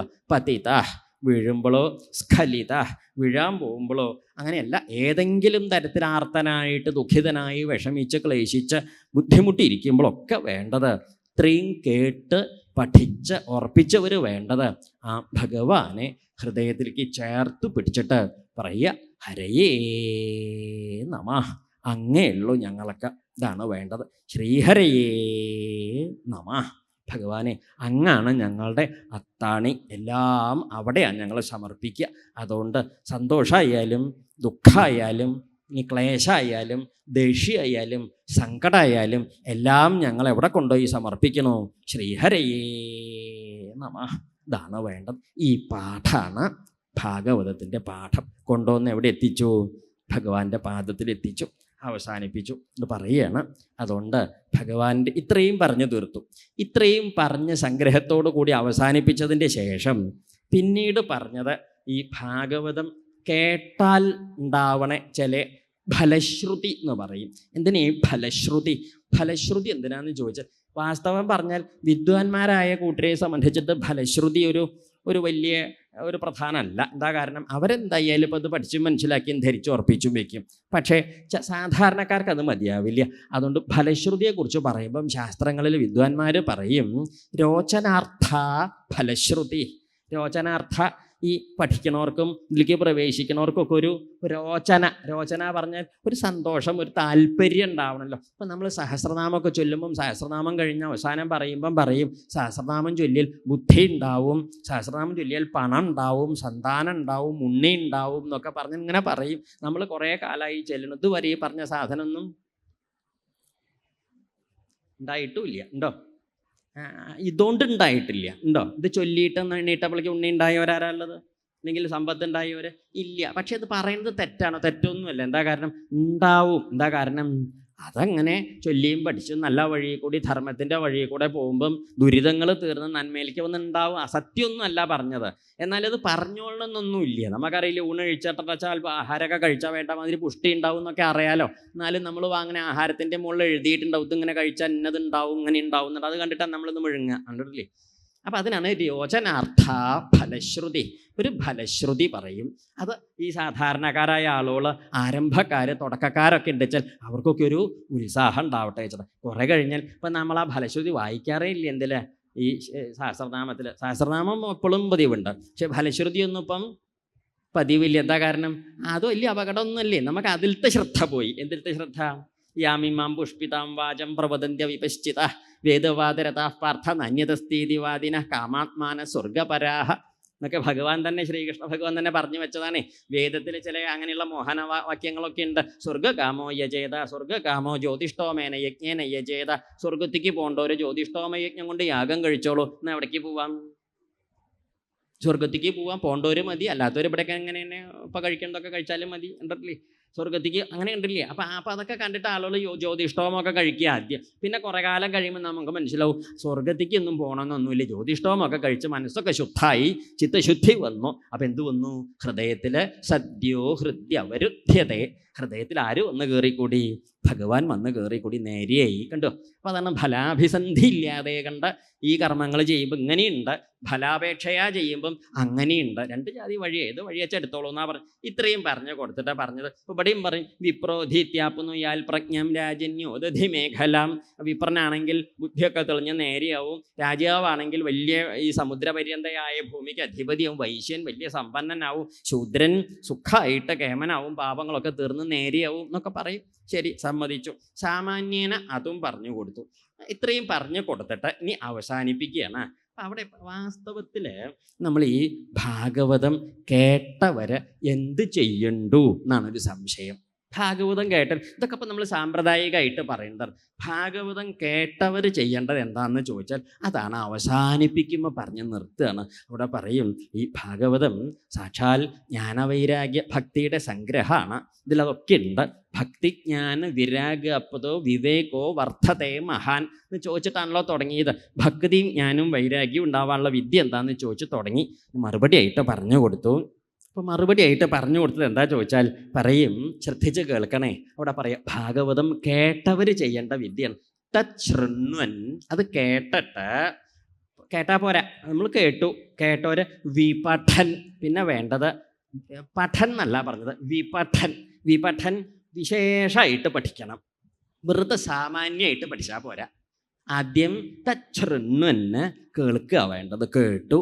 രണ്ടാമത് വിപഠൻ, നല്ലോണം പഠിക്കണം. പഠിച്ചിട്ട് മിണ്ടാണ്ടിരുന്നാൽ മതിയോ? പോരാ. വിചാരണപര. ഈ പഠിച്ചതിന് നിരന്തരം മനനം ചെയ്യണം. അപ്പം നമ്മളിവിടെ കേട്ടതൊക്കെ ദിവസവും നിരന്തരം ഇങ്ങനെ ആ തത്വാർത്ഥങ്ങളൊക്കെ ഇങ്ങനെ വിചാരം ചെയ്യുക. മനസ്സിലായില്ലേ? ആ വിചാരം ചെയ്യുമ്പം കുറച്ചും കൂടി ഉറയ്ക്കും. മതിയോ? കഴിഞ്ഞോ? ഇല്ല, പോരാ. അതുകൊണ്ട് പോരാ. നമ്മൾ ആദ്യം പറഞ്ഞില്ലേ ശ്രീഹരയേ നമ എന്ന് പറഞ്ഞൊന്ന് ഉള്ളിൽ വെച്ചിട്ടുണ്ട്. ആ വെച്ചതിനെ ഒന്ന് തിളക്കിയെടുക്കണം. അതിനാണ് ഭക്തിയാന്ന് പറയുക. അവിടേക്ക് ഭക്തിയും കൂടി ആയാൽ വിമുച്യേത നര, നേരെയായി. പിന്നെ പറയാനൊന്നുമില്ല. അപ്പം എങ്ങനെയാണ്? കേൾക്കുക, പഠിക്കുക, മനനം ചെയ്ത് ഭഗവത് തൃപാദത്തിൽ ഭക്തിയോടെ സർവസ്വ സമർപ്പണം ചെയ്ത് പുറപ്പെട്ട കൂട്ടർക്ക് ഇത് നല്ലോണം ഫലിക്കും. അങ്ങനെ ഫലിച്ച ഒരാളാണ് ആര്? ശ്രീശുകര്. ആ ഫലിച്ച ആളാണ് പിന്നെ പരീക്ഷിത്തിനെ ഫലിപ്പിച്ചത്. അദ്ദേഹത്തിനും ഫലിച്ചു. ശരിയല്ലേ ഇത്? അപ്പോൾ ഈ തീപിടിച്ച വിറകിൻ്റെ കൊള്ളിക്കല്ലേ തീപിടിക്കാത്തതിന് തീപിടിപ്പിക്കാൻ പറ്റുള്ളൂ. അത് തീപിടിച്ച വിറകിൻ്റെ കൊള്ളിയാണ്. ഇത് തീപിടിക്കാത്തതിന് തീപിടിച്ചു. ശ്രീശുകര് കാരണം ആർക്കും ഭാഗവതത്തിൻ്റെ ആ ഒരു ജ്വാല കിട്ടി, പരീക്ഷത്തിനും കിട്ടി. അദ്ദേഹം നേരെയായിട്ട് പോയി. അദ്ദേഹത്തിൻ്റെ വഴിയിൽ വന്നയാളാണ് സൂതൻ. അദ്ദേഹം നേരാമണ്ണം പഠിച്ചു. അദ്ദേഹത്തിൻ്റെ കാര്യം നേരി. അദ്ദേഹമാണ് ഇപ്പോൾ ഇതിങ്ങനെ കൊടുത്ത്. ഇതാണ് ഭാഗവതത്തിൽ ചെയ്തത്. എന്നിട്ട് അവസാനം പറഞ്ഞ് സമർപ്പിക്കുകയാണ്. കഴിഞ്ഞു.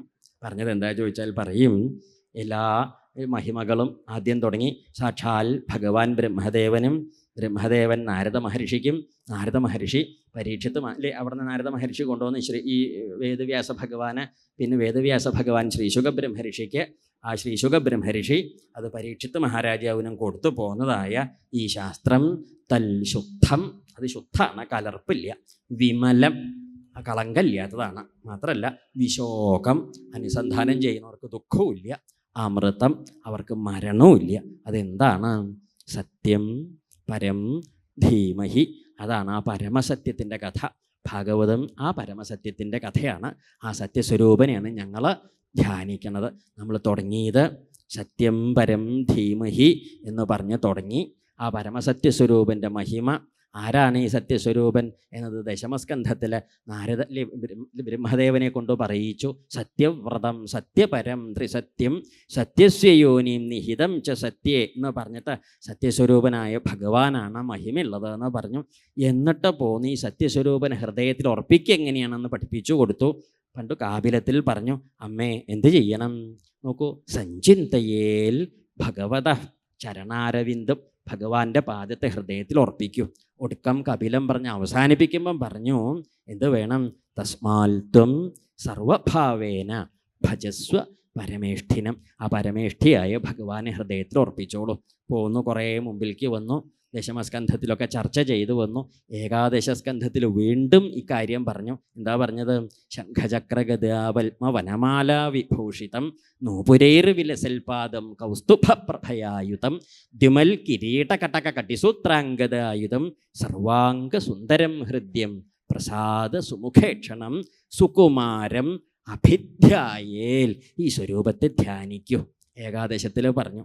അത് കഴിഞ്ഞിട്ട് തന്നെ ഇടയ്ക്ക് സപ്തമസ്കന്ധത്തിൽ പറഞ്ഞിട്ടുണ്ട്. എന്താ ഭഗവാന്റെ മഹിമകൾ എന്ത് ചെയ്യണം? തസ്മാൽ സർവാത്മനാറ്റിലെ ഭഗവാന്റെ മഹിമകൾ ഓരോ ദിക്കിലും പറയുന്ന വാചകങ്ങൾ ചില മുദ്രാവാക്യങ്ങളാണ്. അവസാനം ദ്വാദശസ്കന്ധത്തിൽ രാജാവിനോട് പറഞ്ഞു, തസ്മാൽ സർവാത്മനാ രാജൻ ഹൃദിസ്ഥം ഗുരു കേശവം, കേശവനെ ഹൃദയത്തിൽ ഉറപ്പിച്ചോളൂ പറഞ്ഞു. ഇപ്പം ദാ ദ്വാദശം കഴിഞ്ഞ് അവസാനിപ്പിക്കുമ്പം പറഞ്ഞു, സത്യം പരം ധീമഹി, ആ പരമസത്യത്തെ ഞങ്ങളിതാ ധ്യാനിക്കണം, നിങ്ങളും ധ്യാനിച്ചോളൂ. അപ്പോൾ ഈ ഭാഗവതം ഈ ഗ്രന്ഥം എന്തിനുള്ള ഗ്രന്ഥമാണ്? പരമസത്യത്തെ ഹൃദയത്തിൽ ഉറപ്പിക്കാനുള്ള ഗ്രന്ഥമാണ്. അല്ലാതെ നമ്മൾ വിചാരിച്ച മാതിരി നേരം പോക്കിനുള്ള ഗ്രന്ഥം അല്ല. എവിടെ നിന്ന് തുടങ്ങി, ഏത് വഴി കൂടെ പോന്നു, എവിടെയൊക്കെ അമർത്തി, എവിടെയൊക്കെ നിർത്തി, എവിടെയൊക്കെ ഊന്നൽ കൊടുത്തു, എന്നിട്ട് എവിടെ കൊണ്ടുവന്ന് അവസാനിപ്പിച്ചു എന്ന് നോക്കണം. സത്യം പരം ധീമഹി എന്ന് തുടങ്ങി സത്യസ്വരൂപൻ്റെ വഴി കൂടെ പോന്ന് സത്യസ്വരൂപനെ ഹൃദയത്തിൽ ഉറപ്പിക്കാനുള്ള വഴികൾ ഉപദേശിച്ചു തന്ന് ഉറപ്പിച്ച് വീണ്ടും കൊണ്ടുവന്നു സത്യസ്വരൂപത്തിൽ അവസാനിപ്പിച്ചു. ആ ഭാഗവതാണ് ഇപ്പം നമ്മൾ ഇത്രയും ദിവസമായിട്ട് ഇരുന്ന് കേട്ടത്.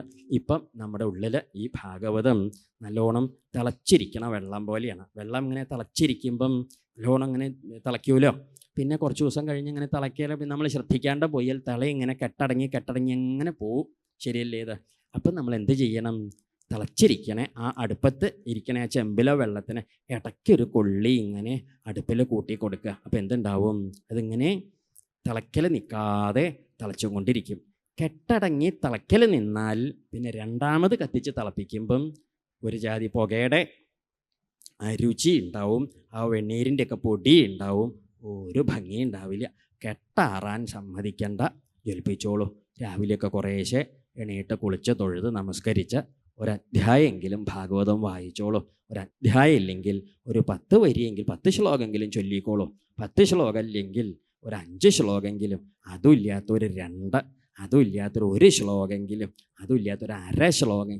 യസ്മിൻ പ്രതിശ്ലോകം അബദ്ധവത്യപി, നിശ്ചല്ലെങ്കിലും ചൊല്ലിക്കോളൂ. നാം അബദ്ധവത്യപി നാമാനി അനന്തസ്യ യശോങ്കിതാനി, ഭഗവാന്റെ ഓരോ മുദ്രകൾ അതിലുണ്ട്.